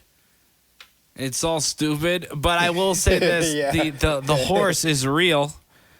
The horse there is real, and it does look creepy as shit. What's the story of the horse? The Lucifer horse. I don't know exactly the full story, but they say that it's a really ugly horse. It's like a statue, and it looks evil. They just say it looks evil, and that's what really sparks a lot of the rumors about there being an underworld. But I've heard it's fun to look into. It's like all the other conspiracies, man. It's fun to look into. It's fun. The whole but at what point conspiracy do you is really start just believing? that there's a city under the airport, right? Like, or is it like this spooky, scary city? Like, there's nothing under the airport. Right, but I'm just saying the conspiracy is. Dan, I love you. Is it a bad thing though, or is it just are they saying like it's an evil thing, or is it just? Yeah, they're saying that it's that's where a lot of rituals are performed. Gotcha. Okay. For the secret society. Gotcha. Okay. And all that fucking typical YouTube fucking conspiracy garbage that you can definitely look up, and it's so much fun. But it's like Rogan has talked about it. He used to do a show about conspiracies, but eventually you start thinking that everything is a fucking conspiracy, and you start questioning everything. And it's like you start going crazy. I want to say that I don't think that there's anything wrong with questioning everything, but the problem is don't turn your questioning into a rejection of everything that you hear as an answer. Boom. Okay, there you go. That's safe. Question everything, bro, but do not become a global skeptic. That is useless. Yeah. That's it. That's what I'm saying. It's like the anti-vaxxers. Oh, geez. That shit is crazy. That shit is dangerous. That shit is fucking crazy. That might be another means of depopulation. Anti-vaxxers might be a key into why people start dying again. Like, we're already seeing whooping cough rise to other places. Yeah, dude. Absolutely. So on that. I don't know, dude. People need to vaccinate your fucking kids. Dude. Definitely vaccinate your kids. Your dirty ass fucking little kids. If they're going to be autistic, they're going to be autistic without the vaccinations, I promise you. Yeah, and it was probably from your gonna be a retard. He's gonna be a retard. It's probably from your sugar daddy's fucking 50-year-old semen being blown in you. Yeah. You find some younger people. Jesus, aggressive. So am I wrong for clowning a friend of mine who's pregnant again after having issues with her first baby daddy? What number child is this? Second. Yeah, but I said she's one baby daddy away from being on a Maury episode. Oh shit! So like, her choices, the father. Her choices. Are you saying her choices in partner is questionable, or the kids are questionable? Like, or is it her ability to take care of the kids questionable? Yeah, I mean, what's the? It's not being able to lock down her first situation before you get pregnant by a nigga that you've only been with for a couple months. Ah, okay. I see. Yeah. So that's what's so. Am I wrong for shitting on my friends? 1 second. No, let me shit on them for you. I got this. Please do, because thank you. All right, I'm gonna sit back. And I am somebody that it's been noted. Okay, it's no big fucking secret here. We're all blind. It's not a big deal. We don't fucking sit here and cry wolf and whatever and promote this shit, whatever. We just live our life. But I hate the blind community for the most part. I hate the blind community. Excuse me, I cleared my throat. I know Danny wrote about how people clear their throat. You know, it's a thing. But oh yeah, no, I didn't ask you a question though. But no, I hate the blind community because of shit like this. And I don't know this chick. I don't know her for nothing. And maybe you do, and maybe you'll be able to shoot my theory down.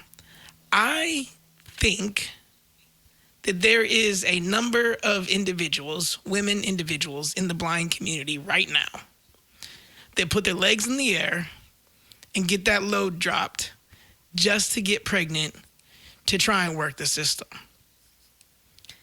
They have no other way of I don't believe that. Work. I'm going to disagree. No, I don't. I disagree with I'm that going to disagree because I disagree with that. I don't think that blind women are smart enough to know how to work the system. Some, but the ones that are smart enough try to. A lot of them don't even know how much you can have in your account before they take your check away. You think they're gonna fucking know how to work the system with a fucking baby? Are you fucking shitting me? But it's more than that. It's the low income housing. It's the food stamps. It's not just the social security side of it. Okay, fair. That's fair. That's fair. For having kids, you get more.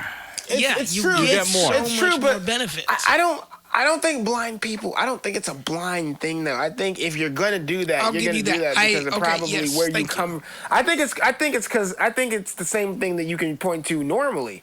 Minorities. The way you were brought up. I mean, your mom would do it. Your mom did it with you. You know, you don't know who your dad is. So shit, you know how many fucking food stamps I slanged in the last 20 Bro, years? Look, like, keep game, right? Get my food stamp card loaded, and I go slang that shit for $100 and be like, I don't. Hang on. I want to say this. Right, balling. I don't. I have my biggest problem with women is exactly what Dan said. And it's not. Yeah, you see this a lot in the blind community, but I don't. Again, I don't think it's a blind thing. I think. The problem with that I will say is a blind thing is blind women don't seem to know what birth control is. Like a lot of blind women just do not seem to know what birth control is, and a lot of blind women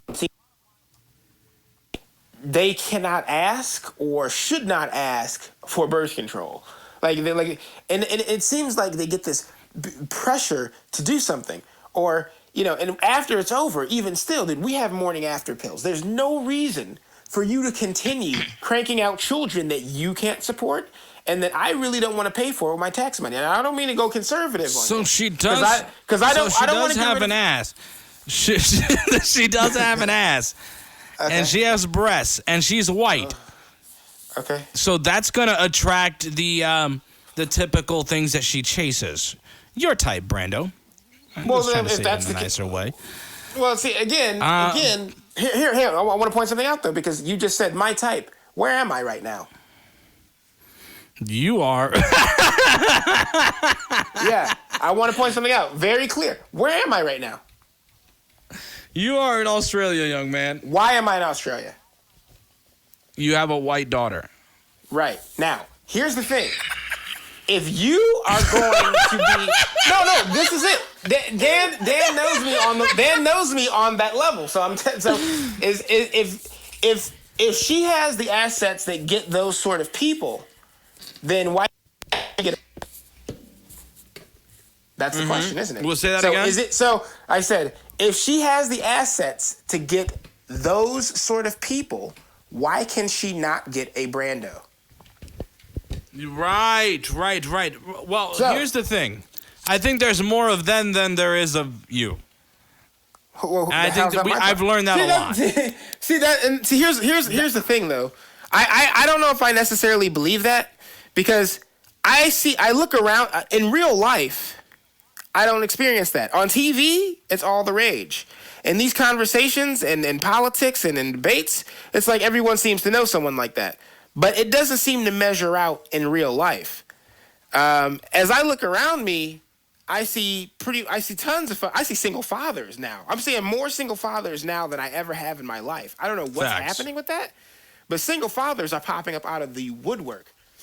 And so if there's more of them than me, then it's not them that are the problem. It's her choices. that are the problem. No, always. Right. Always. Right. I definitely agree with that. Now, I will say, to quickly, she does work. So she's not in the system. I think my biggest issue was the fact that she never straightened up things with her first baby daddy, who's been trying to get the baby taken away from her. Is she and a has bad been mother? trying to fight her. No, she's great. She's incredible. Why does he want to take the baby away from her? Because he's well, again, we obviously we're only hearing one side too, right? But I know that she, from what I've seen, she's done very well at being a mom. But so not securing though this whole court thing, and I think also getting him pregnant. I look at a girl really crazy if she gets fucking pregnant a couple months in after being with somebody. I'm always gonna look at you crazy, no matter who you are, even if you're in my family. Okay. Here's the thing. Wait, I have a question. Go ahead, I have a Brando. question though. Here's my question. So, do you know the guy? She doesn't know the guy for that long. No. Do you know the guy that she had the first? No. So So for all we know, he could be me trying to do the right thing. Sure, Right, 1,000%. So pretty much that whole case falls apart. Like at this point, she's a person who gets pregnant easily. She's a person who gets pregnant easily. We don't know him from Adam. We just have her word. We know bitches are unstable. We shit on them all the time on this show. And we got a bitch with a nice ass and nice titties that attracts minorities. And she's got another baby, probably with another minority. I think she's the problem. It sounds like she's the problem. It doesn't sound like these guys are the problem. I think she's the problem. I've always said that. I brought this topic up to shit. I brought this topic up to say, is it okay that I shit on my friends about this? And we went a long roundabout way for us to agree that it was okay for me to shit on my fucking friends.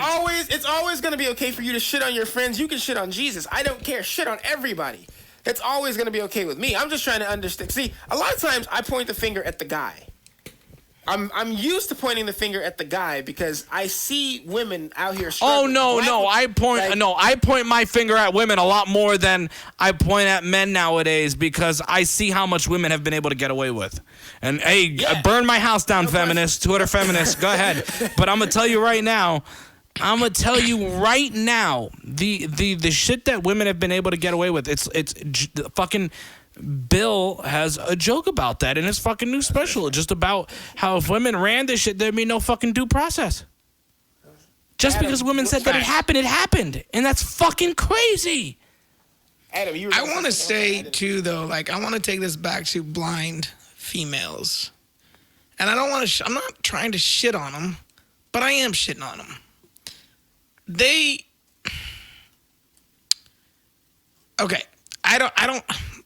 Look, I'm somebody, I don't get the blind community, even though I'm fucking a part of it. I just don't get it sometimes.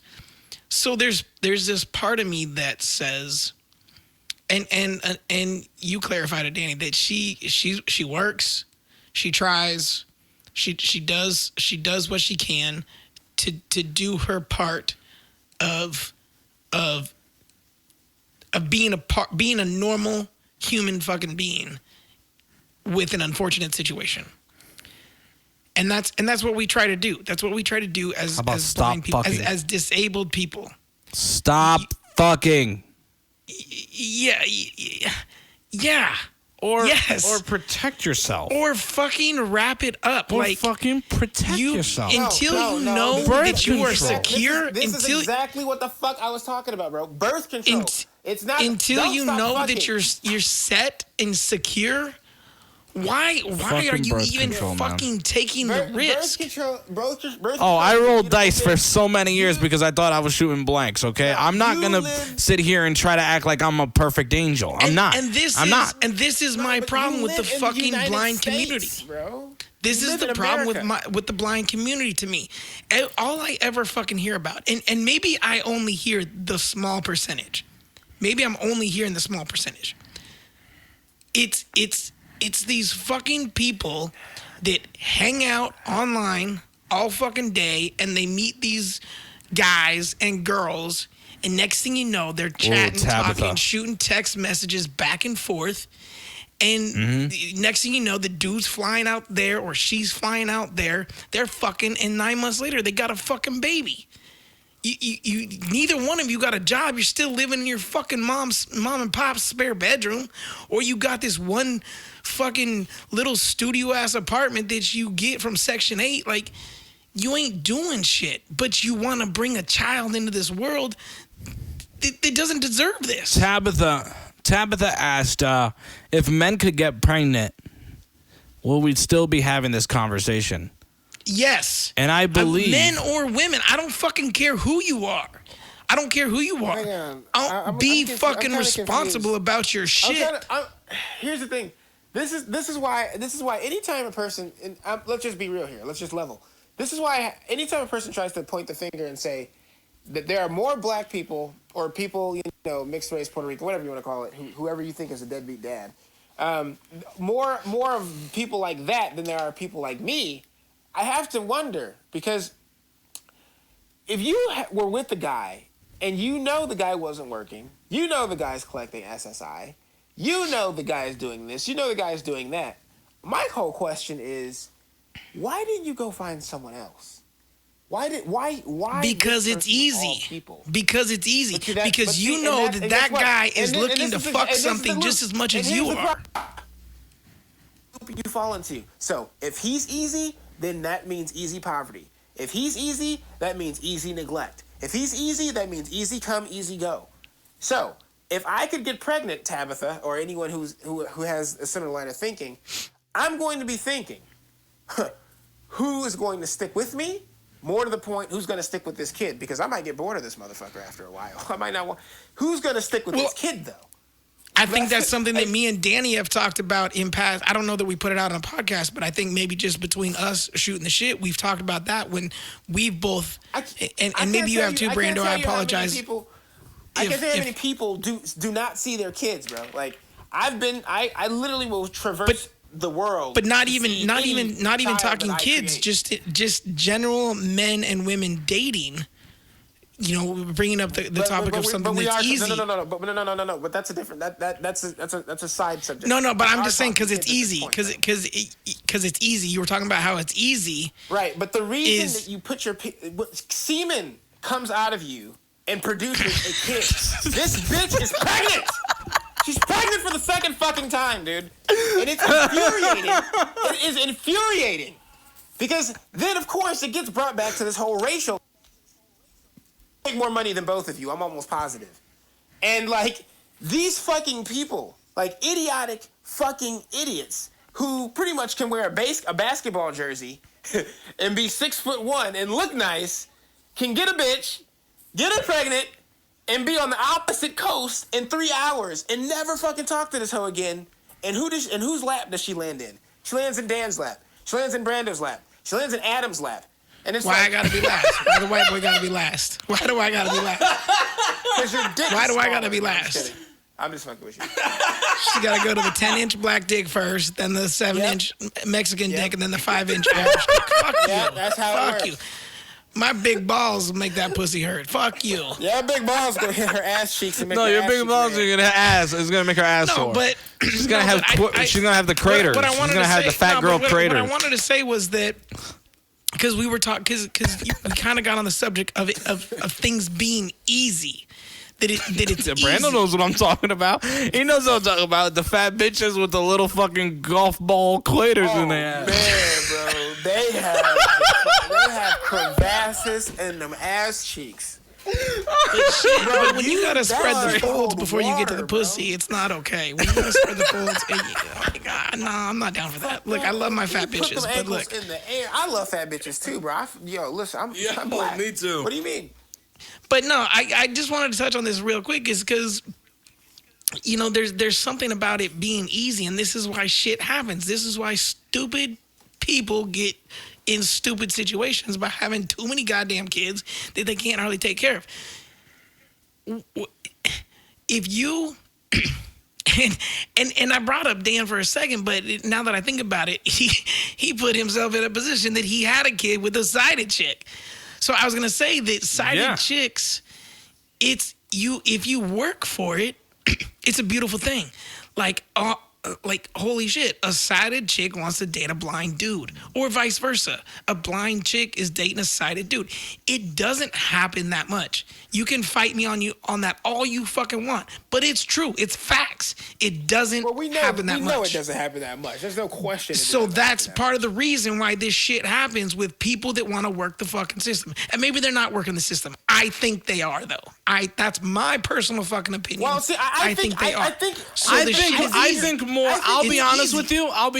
Blind people fucking hook up with blind people because it's fucking easy. I think more sighted minorities take advantage of the system first before blind people. I will say that. Yeah. So you mean minorities are being minorities? Yes, I will say exactly. That. That's what I will say that if you find though. Adam, if you find blind people like us, fuck all the fucking retards. They're gonna live off their mom's titties for the rest of their lives.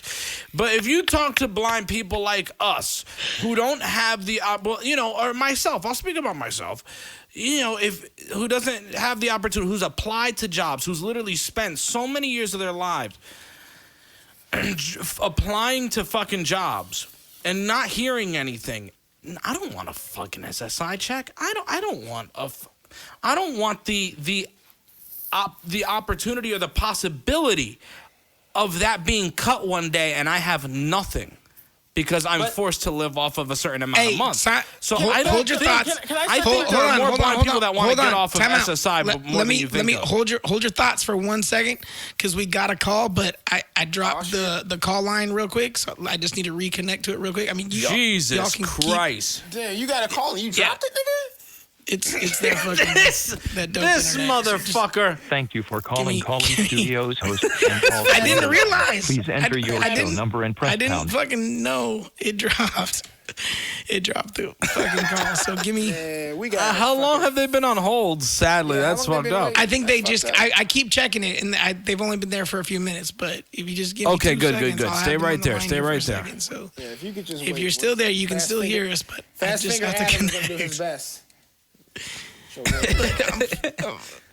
I'm fucking white. My Enter best your is 6-digit PIN number. half what you guys have to put in. Welcome, host. You are now in the host room and can manage your callers from the call-in studio web interface. So we finally got our first caller on our YouTube live. Yo, this is history in the making. How's it going? Hold on, they're not there yet. I gotta get to the fucking. This is why we need robots. Yeah. It's from Colorado. That's all I know. Oh, Colorado. Let's find out. It may be Sam. I don't know. I think I know her number by now, but. Yo, what's up? It's me. You were right. Oh, there we go. See. Well, hello. What's up, Sam? That was kind of funny because I was like, what the fuck? I can't hear anything on the phone. It's so weird. Now I understand why. Yeah, we dropped the I call. actually wanted to prove I don't know whether it was Adam or Brando, but my 22-year-old self, I'm 28 now, but my past self wanted to prove your point about blind women and birth control. It actually took me getting an abortion to get on birth control. Really? Yeah. Okay. That's intense. Elaborate though. Like why weren't you on it in the first place? Because hold on, time out. Don't answer that just yet. Because isn't birth control more than just not having a baby? Like, doesn't this shit help you regulate your periods and shit? Like, don't women get on this shit like 17, 18 years old? Like, they want to regulate their periods and shit? Because I'm fucking retarded. I mean, you're a pothead. What do you explain? That's the answer, because I'm fucking retarded. Yes, you are absolutely I'm going to kick Adam in the shins. And had I known that was going to be the case, I would have gotten on it a lot fucking sooner. Because I knew that it regulated periods and whatnot. I had just lost my virginity a couple of months before I got pregnant. See, in your 20s isn't a bad thing, people. You don't have to be like fucking Dan and lose your virginity at 12 years old, everybody. I always say don't be like me. I always say don't be like Don't be like Dan. Do not be like Dan. No, but okay, so hold on. I want to elaborate on this. Was an abortion in the situation that you were in? I don't know the situation. Maybe you were with somebody that you cared about, but was the abortion a difficult decision to make, or was it like a no-brainer? It was a no-brainer because I was unfaithful to the guy I lost my virginity to. And I got pregnant and was like, oh, fuck, what do I do? This is why... you got pregnant with the other dude? No, stop! Stop! Yeah, so...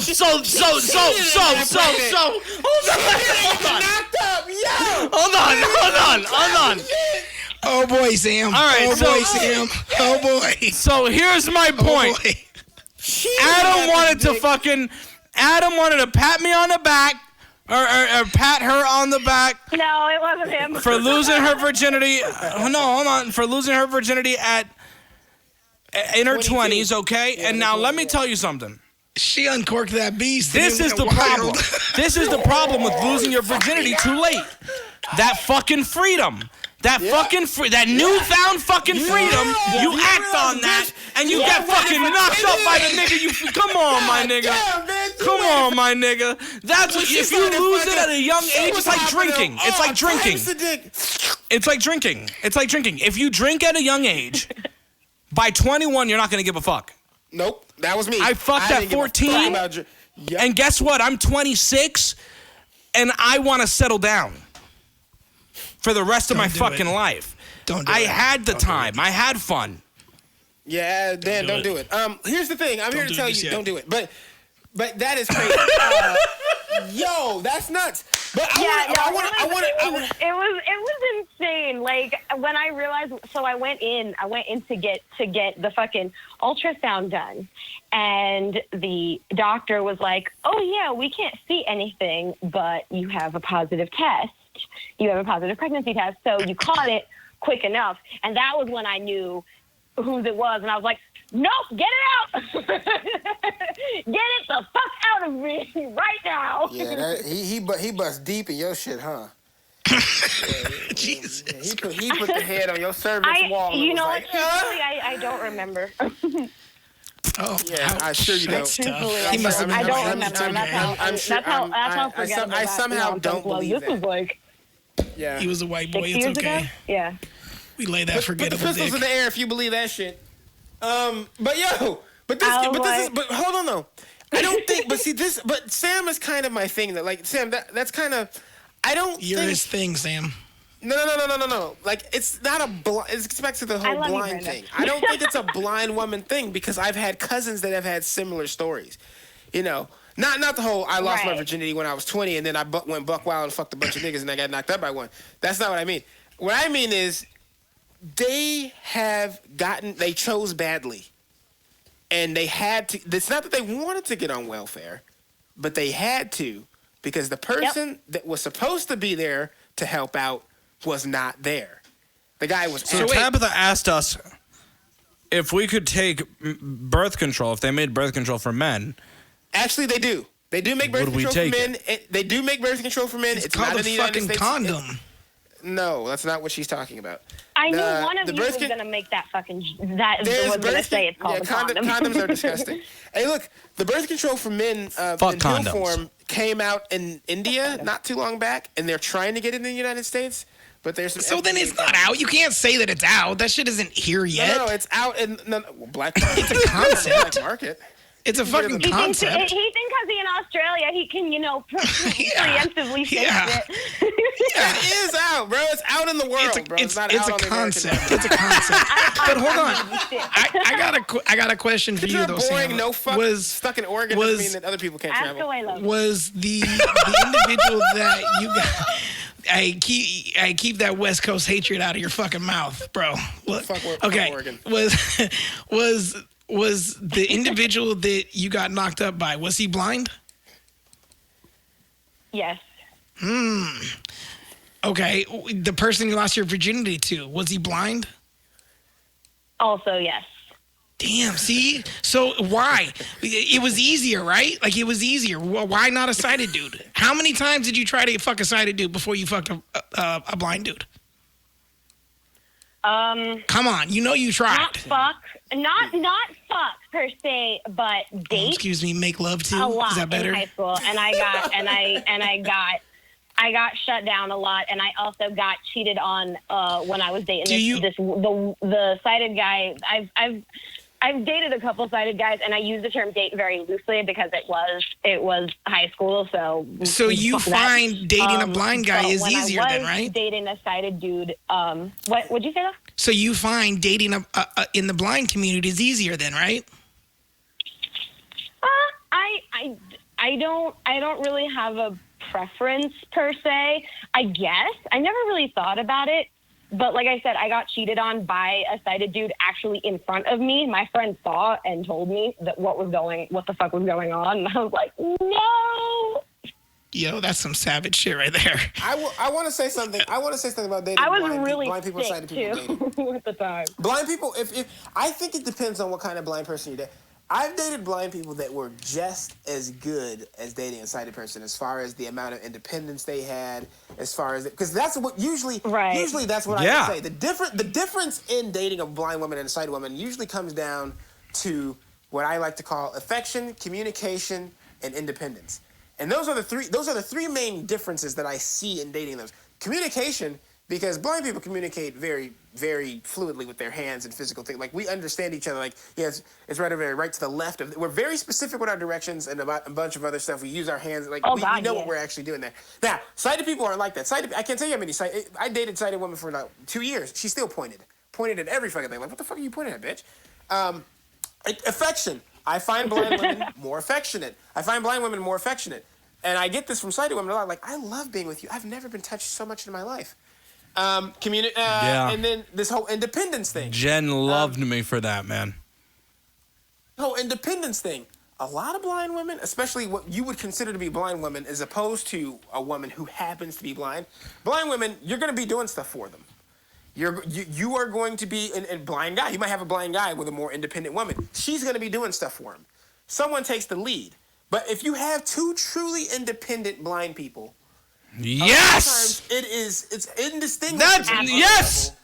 Outside of the fact that they might have a cane or a guide dog, from dating, aside from I'm not always fucking helping them. I'm not dragging them around. I don't have to cut their steak for them.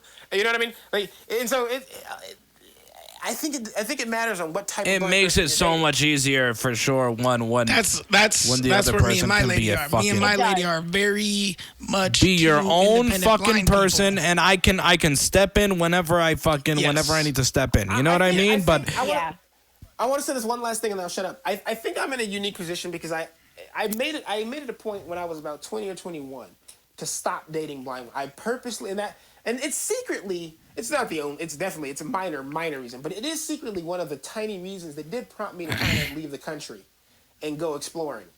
I wanted to get out of this blind societal loop that I fell into in America, where every chick I ever got interested in knew someone that I knew, and that's what scares me. I went to the Dominican Republic. I went to Brazil. I went to Colombia to find women in different places who just were. There's no way they're gonna know what. I hated the fact that if I fucked somebody, that my fucking dick game was gonna be talked about on the internet. Sighted women. I'm in a situation where I fuck more sighted women than blind women, and I don't think. I don't care if you're blind or sighted. Fucking humble brag, Jesus. Same. Yeah, Jesus, stroke your fucking dick a little bit. Jesus. Hey, Sam, we love you. We appreciate you. I'm gonna let you go because we got another caller. So. No, it's just me. All right, I love you guys. Hey, take care, Sam. Thank you for being our first caller on our YouTube Live. All right, let's go. We got been made. Another call. Another call? Oh, shit. All it's telling me, this is from the auto screen failed. So it's from Jersey, though. Who do you know in Jersey, Dan? No, it was me. It was me. I was trying to listen on the phone. Oh, this fucking guy. Oh, okay. I was trying to see how it is. This fucking guy got me excited like we got 2 calls. Jersey, oh, shit, we got 2 calls in a No. row. Yeah, I was happy. No, we're not that popular. Nobody likes us. Yeah, I know. Fucking asshole. Well, sorry, Sam. We let you go early then. Either way, my bad. No, fuck her. But no, thank you for the call, Sam. We definitely appreciate it. But I think she kind of made some points there. I mean, it's stuff that we talked about that, you know, in the blind community, it's fucking easier. It's easier to be with other blind people than it is trying to fucking work and be a normal human being dating in this fucking sighted world. It's just an easier thing. This is why I don't get those fucking conventions. Like, I get it. You're supposed to go and learn. But it seems like the only thing I ever fucking hear about is like these conventions are just fuck festivals. Like just blind people you go do this shit for a couple hours. Yeah, and then because you just that's all start people. I mean, fuck. Dude, but I think that's. I don't see that. I think that's. A bad thing, I think it really is what you want to make of it. It's like anything else. You know, there are so many people who will tell you who have went to the convention that they don't hear anything about that. That they literally hear all about what the whole agenda of the convention is. You know what I'm saying? And what they're there for. So I think it really is. There's a disgruntled fucking set of people online that make up that side of the community that literally shine the light on the hoes out here. But there are people who are going to these conventions and actually doing the right thing and actually fucking and making a change. Hoes. We got hoes. We got hoes in different area codes. A lot of people who shine light on the hoes in the community. That's true. Yes. It's true. But I want to say something. Hey, blind community got hoes.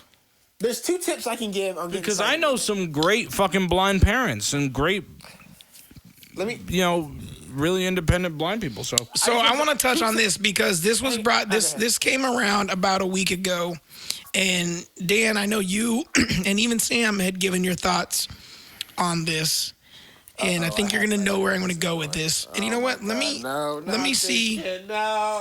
Let me see if I can actually get this pulled up here real quick. There was a lady, a young woman who was upset that there's that.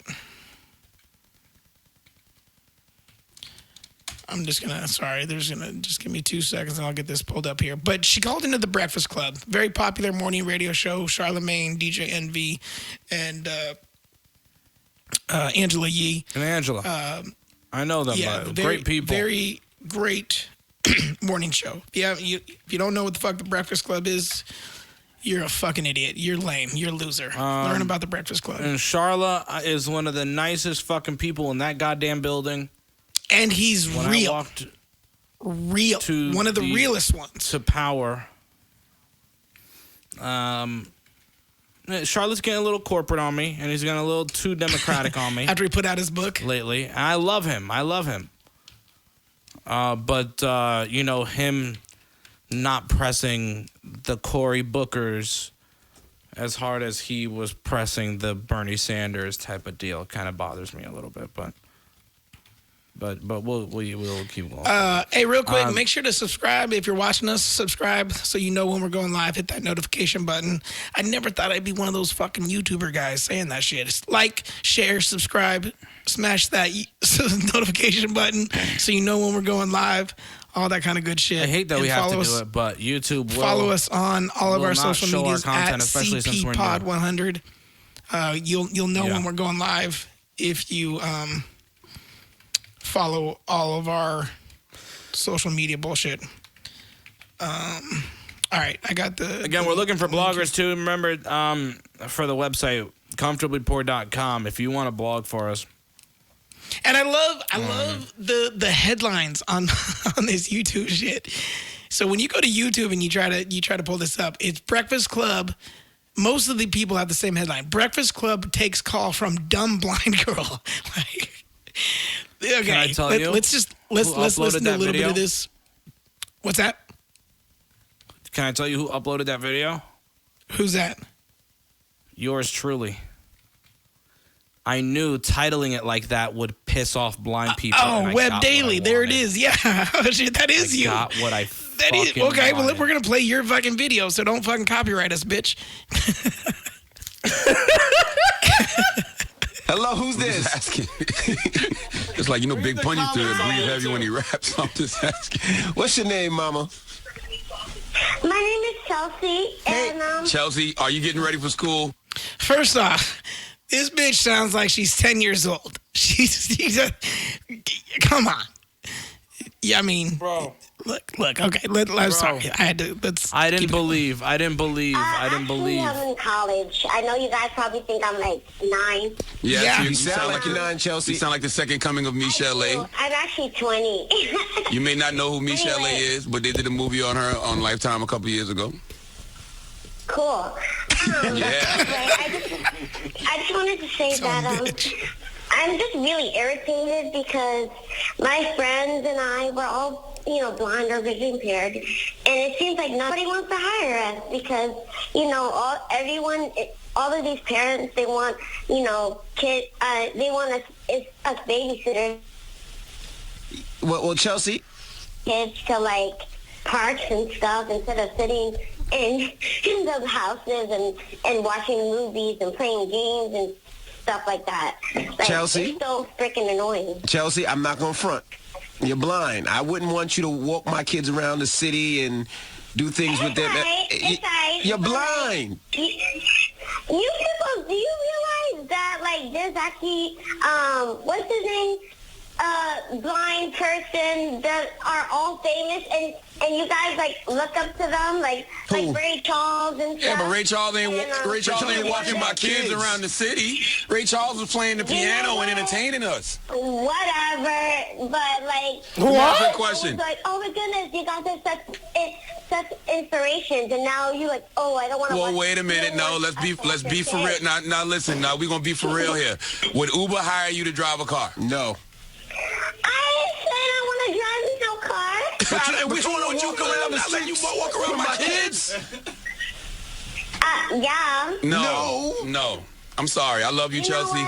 But no. Like, no, we got to stop this. Like, it's something. We have to draw the line somewhere, Chelsea. You can't walk around the street. You can't walk around the streets with my kids. Blind people can do almost anything that everybody else can do. Remember that line. Except for watch people's kids. Now, I'm not even following that up because you're the one who said watch people's kids as a blind person. Think about that. But you should have said babysit. You know what? You can't do that. Like, no, listen, Chelsea. You said blind people can't watch other people's kids. You are right. Okay? All right? Chelsea? We're supposed... We could. We're really independent. Yes, I get that, Chelsea, but there's no way I'm going to let you watch my kids walk. Not even fully... All right, you get the gist. You get it. She just goes on and on about it, but... Okay, a couple things. Hold on. I got 2 things here. Because I'm an individual that looks at things from both perspectives. And I saw Dan's response, and I saw Sam's response, and I saw other people's response. I read comments. I saw this. And first off, my first response is one thing.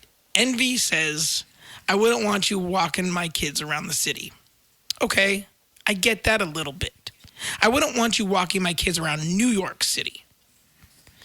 But... That's what I'm saying.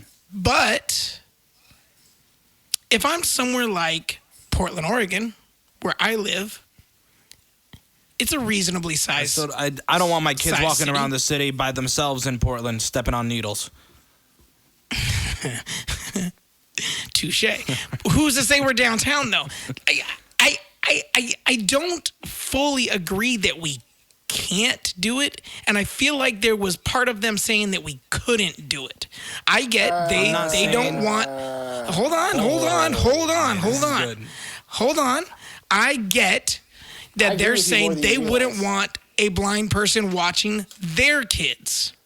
Their kids. I get that. That's fine. That's their kids. It's their choice. I get that. That's great. But if there was somebody out there that was willing to give, let's say I wanted to do this, give me a shot. I know. Now, this girl, I don't know. I don't know her, though. Maybe she's very responsible. Maybe she's a super smart girl. She didn't sound like it. She sounded like a fucking dingbat. But myself, I know what I'm capable of. I know what my abilities are. And I know that I could definitely take care of someone's child. I know this. Now, it's up to me to prove it to somebody else that I can take care of their child. Somebody, a complete stranger at that. A complete stranger. I know Dan and Sam, those were the two that I saw the most. They made references to family members. Of course, family members might trust you a little bit more. It's your fucking family. That's obvious. But a complete stranger, you have to prove that your abilities are going to make that individual believe that you're going to take care of their child in a safe manner. Now, in regards to the walking around the city, yes, New York is crazy. New York is a big city. But let's say you go to the burbs. You're in fucking the burbs. I don't know. I don't know shit about New York City. Let's say you're in Portland, Oregon, because that's what I know. There's plenty of neighborhoods that have parks and everything in the middle of the neighborhood that I could walk block to block to block. I could go to my old neighborhood that I grew up in where I lost my sight and learned how to do everything as a blind person in that neighborhood. I know that neighborhood like the back of my hand. Why can't I take a child's hand, let's say a 5-year-old, a 6-year-old, and walk him down the street 4 blocks to the park and push him on the swing, him or her on the swing, or let them go down the slide? You can. Absolutely, I can. So for them to say that it's not, okay, so they don't trust us, but it's not that we can't do it. That's not, okay. Dan, I want to let Dan go because Dan is outspoken on the thing, and then I'll go last because I look at it very simply. No, I want to hear your point, because my point's been stressed online. My shit's already on the YouTube page, on my YouTube page. Yeah, I want to, you're with your child right now, and you're a blind individual. You're with your child. Okay. What? All right, this is what give me your thoughts. This is what it is. There's a difference between being blind and being incompetent. Okay? Now, what he used there, the whole watching thing, actually, I think it's Charlemagne, I can't remember, plays a huge role in this, especially coming from the sighted perspective. I don't trust myself to watch my kid, per se, in the same way that a sighted person would envision a blind person attempting to watch a kid. So, before Carly and I had our baby, we actually went to parenting classes to learn some very important things that we needed to learn as blind parents. Because as blind parents, you are at a disadvantage. That's something that you have to come to grips with.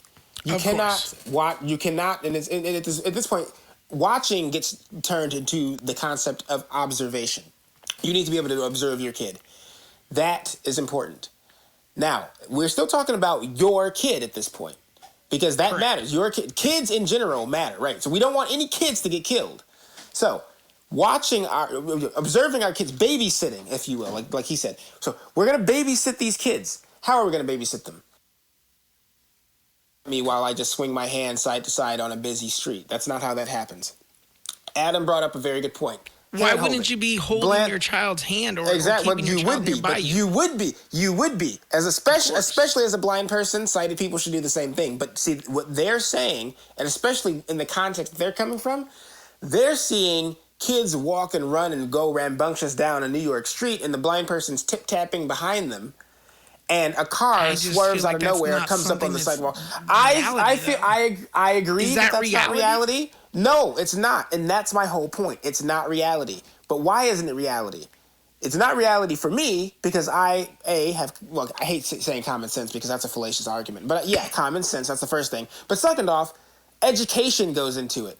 If you're babysitting someone, if you ask me, if you're babysitting someone, you should have some kind of training. Doesn't necessarily need to be formal, but it needs to be some sort of thing that tells me that you know how to have, especially in your station in life as a sighted person or your station in life as a blind person, you know how to watch a kid. A blind person does not babysit the way a sighted person does. Does that mean and here's the thing. So we know that blind people should be able to be good parents and can babysit their own kids. Now let's go ahead and extend that to other people's children. As we extend that to other people's children, what's going to happen? We know that the public is ignorant to blind people. I'm a totally blind person who can't see watching my kid out there in traffic. Well, here's the thing. If I'm babysitting a person, that kid's going to be attached to me. I don't have to hold her. Again, I don't have to hold my kid's hand for her to be attached to me. There are literally devices. Yeah, like devices that will not. At least things. a backpack that they can wear that keeps her attached to your waist, something that keeps a person attached to your belt, bells so you know where they are, beepers if they go too far from you. These things exist. And if a blind person is going to babysit, I definitely think those things should be explained, shown, and provided to a sighted person's. And also, the distinguishing thing that you made, New York City is not the same as, and fuck Portland. Portland's still a city. Let's say small town America. Let's say small town America. Let's say somewhere like Palisades, middle Colorado. of nowhere. Would I trust a blind person walking my kid down a New York City street? No, probably not. Now, if I know for a fact they've been through the training that I've been through, the trust goes up. And if I know them well enough, the trust goes up even higher. So, but if they're in a city that, let's say there's 5,000 people. Yeah, if they're in a city of 5,000 people, it's situational ethics, brother. I agree. Situational 100%. ethics. Babysitting? No. Should every blind person be out there babysitting? No. Can blind people babysit? Yes. But do you feel that? Do sighted people, are sighted people going to be on board with this? Because, again, they know, watching kids, they don't know anything about, restraint leashes. They don't know anything about warning signals. They don't know anything about bells on ankles and all these other things. They're envisioning you out there attempting to literally, did he say? Watch a kid out on a New York City street around. Well, you say semantics, but it may be semantics, but semantic tricks I get it. Semantics are important because semantics are in computer programming, right? Okay, good. So semantics are important. The differentiation is important because that's what they're doing. They're playing the semantic game. So we have to get down there on the weeds with them. I don't think blind people should be barred from babysitting. I think blind people are going to have to go through more training. I think blind people are going to have to prove themselves more, as we always have. I think blind people are going to have to step up more. But I get where the person's coming from. I don't want a blind person who's incompetent out there watching kids. I also don't want a sighted person who's incompetent out there watching kids. Their stations in life are different, and therefore their training must be different. I guess my one problem with this phone call, and in this situation, I don't know this girl. I've been waiting this whole time to shit on Adam too. By the way, I'm waiting. So go ahead, continue. No, I already said my piece. Go ahead then. No, because I'm just keep. Go ahead. I said my piece. Go ahead. I've been waiting to shit on you because just 20 minutes ago, we were having a conversation about blind mothers and how people are meeting each other online and going to flying and fuck each other. And they're collecting an SSI check. And then now you're defending blind people to take care of other people's fucking kids. So which one is it? It's like, are blind people able to do shit or are blind people not able to do a shit? Because that's where I stand, okay? The majority of blind people that I know are shit. Their skills suck. They're not as good as me, and I don't care about saying that and sounding like an arrogant prick. They're not as good as me, and they're not as good as a lot of people that I fucking know, that I've been lucky and fortunate to meet. I've been very lucky. But you are the company that you keep. You are the company that you keep. Period, point blank, right? So agree. If I'm looking out into the world and I'm seeing the majority of blind people that make up this community, I wouldn't, as a blind father, it wouldn't even cross my mind to suggest a blind person to say, if my wife said to me, hey baby, we need somebody to take care of our daughter. Okay, call your girlfriend. Call your girlfriend if she's a sighted girl. Call your girlfriend from. I'm not calling any of my blind friends. Are you fucking nuts? Even if it was in your own home, even if it was like, hey, babe, I want to have a date night with you. Call so-and-so who's totally blind to come sit here with our child for 3 hours so we can go have dinner and go do whatever. 11, 12. Not even in your 11, own 12, home? 13. You have to be a parent. You have to have been a parent. Yeah, okay. But Dan indirectly just agreed with what I just said. I'm not going to let any blind person without experience watch my kid. But on the same token, it's not a prejudice thing because I don't want any sighted person without experience to watch my goddamn kid. Exactly. So first, but that's the thing, though. But see, that's what blind people are mad about, though, Brando. They're mad that sighted people would be able to, like, there wouldn't be no vetting process. There wouldn't be no questioning. There wouldn't be no this extra, their whole thing of there are teenagers, which I disagree with. Why are there teenage babysitters? But there are teenagers at 15, 16 getting babysitting jobs. And I agree with that shouldn't be a trend either.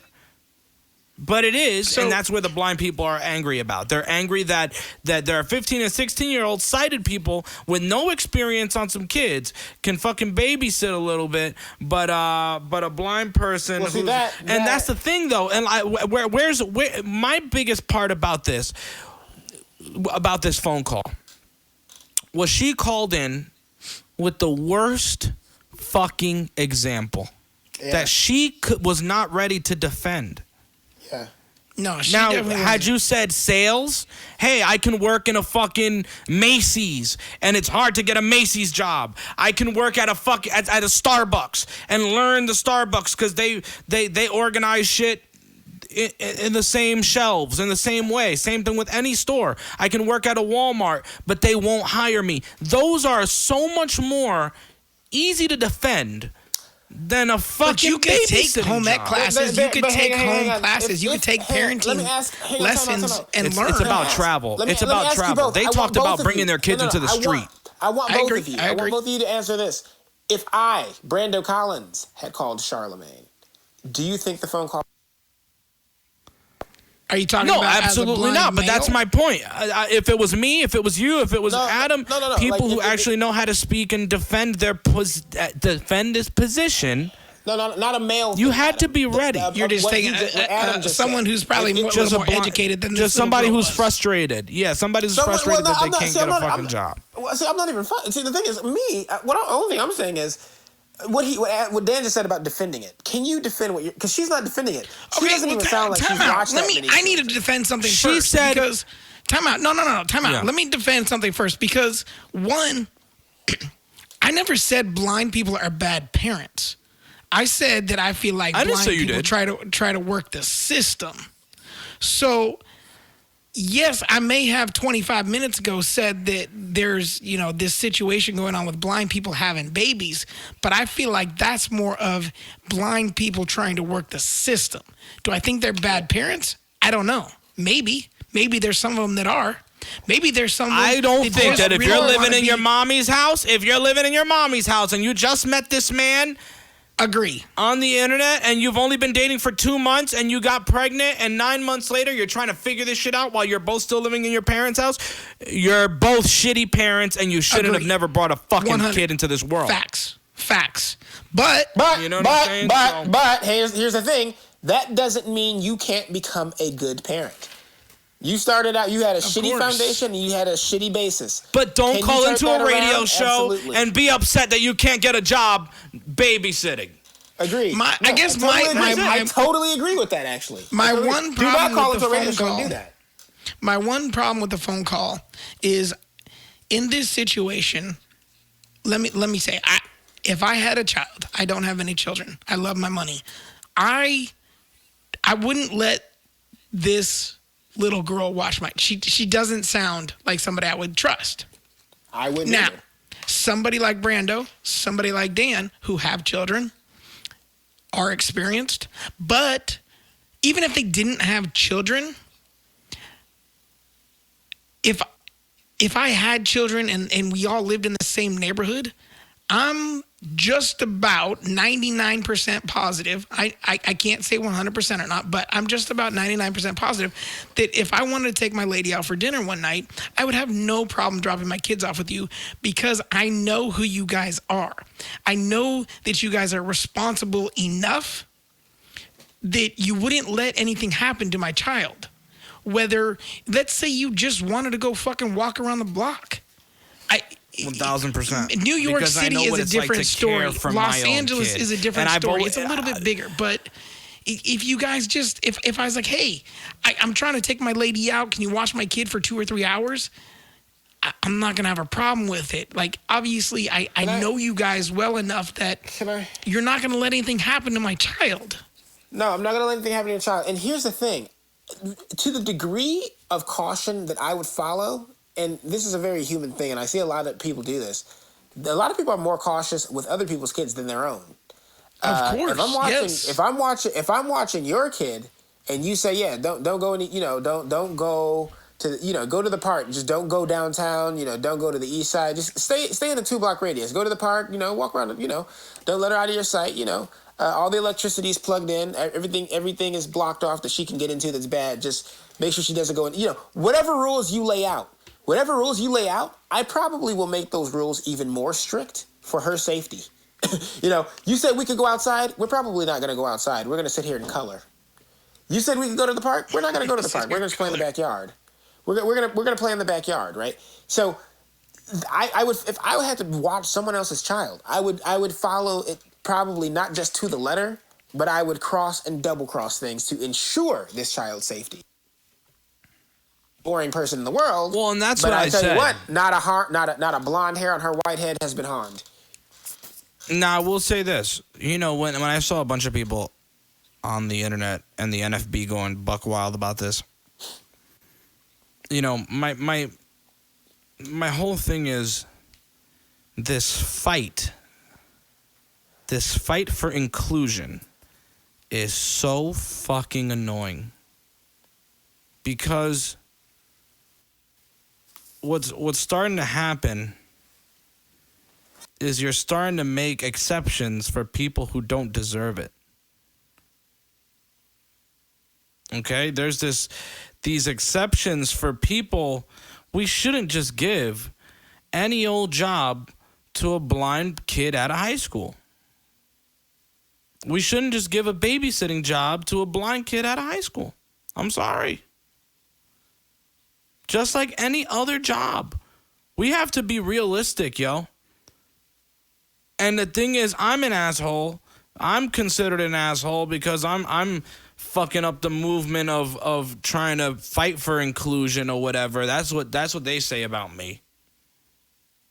But all I'm trying to say is live realistic and stop making your identity the anger to answer to the fact that you're never going to get the fucking full respect that you wish. I do things for me. I impress myself. When I cook a great meal, that's impressive for me. I don't give a fuck. It's awesome if other people like it, but it's just like anything else. When I dress up and I leave the house, that's for me. If blind people choose to do something different, then that's for them. I think that I'm an ambassador. There was this kind of like talking out of two sides of their mouth with the blind people that were really upset about this. That, why was she an ambassador for everybody, but yet you still want everybody to be an ambassador for you and tell them how great we are and show them what we can do. So which one is it? So guess what? I don't try to appease people. I try to appease myself, and I try to make sure that what I did the first time, that I can do it better the next time. Yeah. It has nothing to do with trying to impress people or prove shit to people. I'm done proving shit to people. And I guess because guess what? It's never going to matter. My whole problem with this phone call is that the overall voice, the overall appeal of the phone call is that they made it like, I guess I took it as like, oh, blind people can't do this. And it's I don't have an issue with the phone call. Yeah. I don't think the phone call was wrong. I think people are like, oh, they're assholes for making the watch joke. But no, they literally sniffed as a radio guy. Let me speak it from a radio perspective. Please. I sniffed you calling into the show.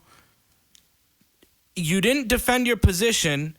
You're not saying anything. You're stumbling over your words. And now I have a show to do. Right. So now I'm going to joke now. Now I'm going to fucking add it. Exactly. I still have a job to do. So do you truly believe, though, that, I mean, you don't believe that blind people can't babysit, right? It's not the number one choice, but do you think that blind people could babysit? I think it's possible. I mean, it's not unheard of. It's not out of the picture, right? And I guess that's my point, is that I feel like they addressed it as like it should never happen. It shouldn't be. Well, and that's kind of a lot of people's. So why can't they not want it for their kids?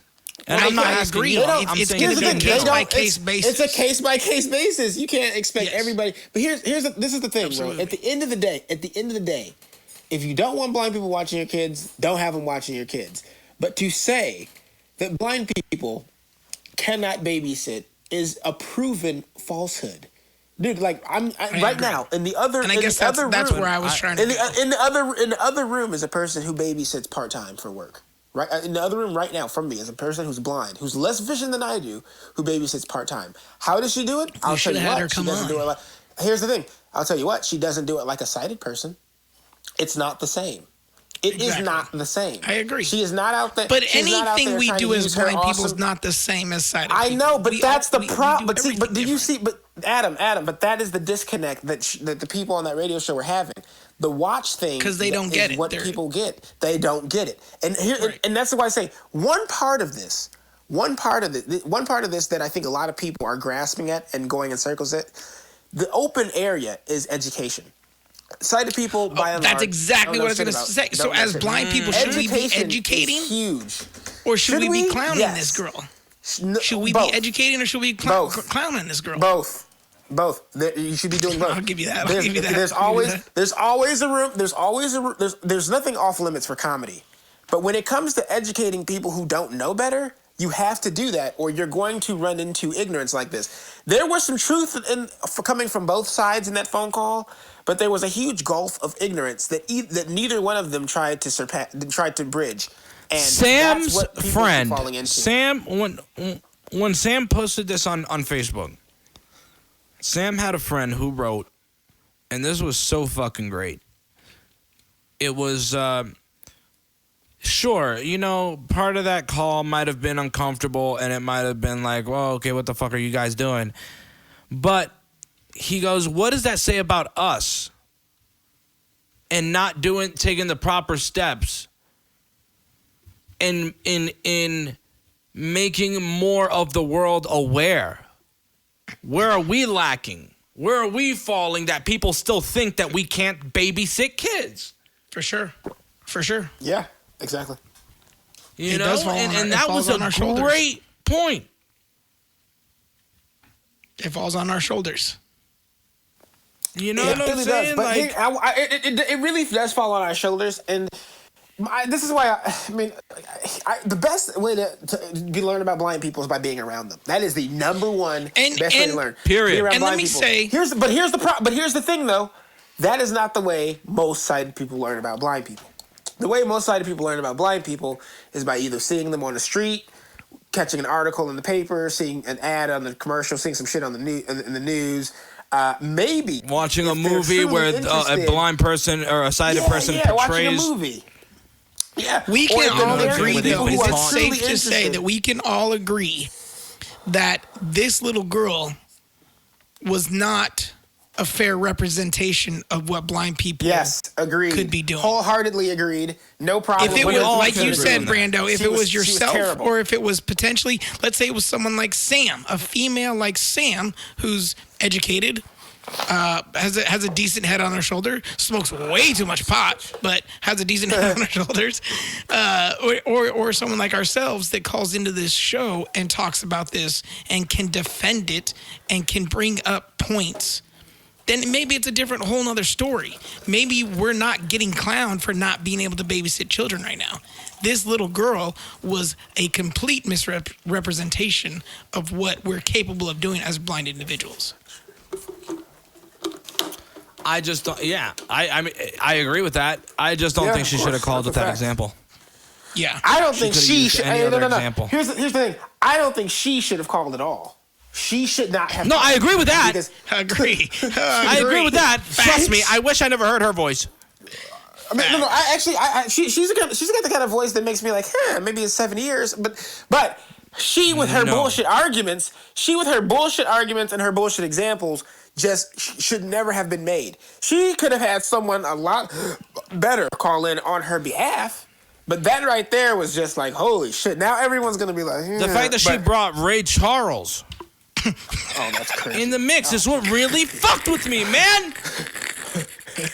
Don't bring my man Ray into this. Really Don't bring my man Ray into this. Why did you bring up the one who beats his wife? Why'd you bring up the wife beater? Fuck Stevie Wonder. Why don't you bring up the guy, Stevie Wonder's my nigga. That nigga's at 65, nutting in hoes, and still making kids. Ray Charles was beating fucking bitches. Yo! And had to die early from his drugs. Fuck that nigga, man. Shit, I don't fuck with either one of them on that shit. I respect them to the utmost. But it's kind of like, man, I can't do it. I respect them. They're making more money than I am, but I just don't fuck with them like that. Listen. On that note, that's all to you. We got 3 hours in the books. This could be I love it. Our regular. Definitely, like I said earlier, every Thursday. We want to do YouTube Thursday. Lives every Thursday. Every Thursday, 2 p.m. Pacific, 5 p.m. Eastern, and 7 a.m. next day Australia, nigga. You know what it is. That's just going to be for a couple more weeks. But yeah, if Australia, 7 a.m., get at it the next day. 2 p.m. Pacific, 5 p.m. Eastern. And then that nigga Loki said, hey, yo, can y'all move that shit to 10? Yo, I don't have any complaints. I don't have any complaints, but I'm going to tell you, when Dan woke me up at 3:30 this morning, bro, like, I wasn't sure if I was reaching for a pistol or my phone. I just like, dude. Nigga, I was going to punch you in the face. When this nigga said, I was going to fuck this nigga up, my nigga. Hey, who the fuck this was? I'm like, dude, whoever this is going to die. I'm going to kill them. They're going to get shot tomorrow. God. Remember, the phone line is always there as a voicemail line or text line, 442-244-9900. Hit it up. Let us know questions, comments. This stream will be there. Go back, listen to it. Check out what we had to say. We talked all kinds of non-shit. Aliens, the Breakfast Club conversation. Saudi Arabia, everything. Saudi Arabia, all kinds of that shit. Was awesome. So fuck with us every Welfare Thursday. trap queens. Yeah, welfare trap every Thursday. And he said welfare trap queens. Yeah, I think hopefully starting low next income week. hoes. Hopefully starting next week, more podcasts will be dropping. So take the U out. Be ready for some podcasts dropping. Hopefully we'll get some new shit recorded this weekend and start dropping podcasts next week. You guys take it easy. Thank you so much. Comfortablypoor.com, man. Please support the blogs too. At CPPod100 across all social media. All social media at CPPod. Follow us. Fuck with us. Like, share, Comfortablypoor.com, motherfuckers. Also, and for those who watched on YouTube, today, thank you so much. And for those who watch in the future, we appreciate you. Please share this. Share this and let people know what they missed out on so they can watch us. On some real shit, baby. If you could just take this shit to church, that would be great. Yes, thank you. Peace the fuck out, people. We appreciate y'all.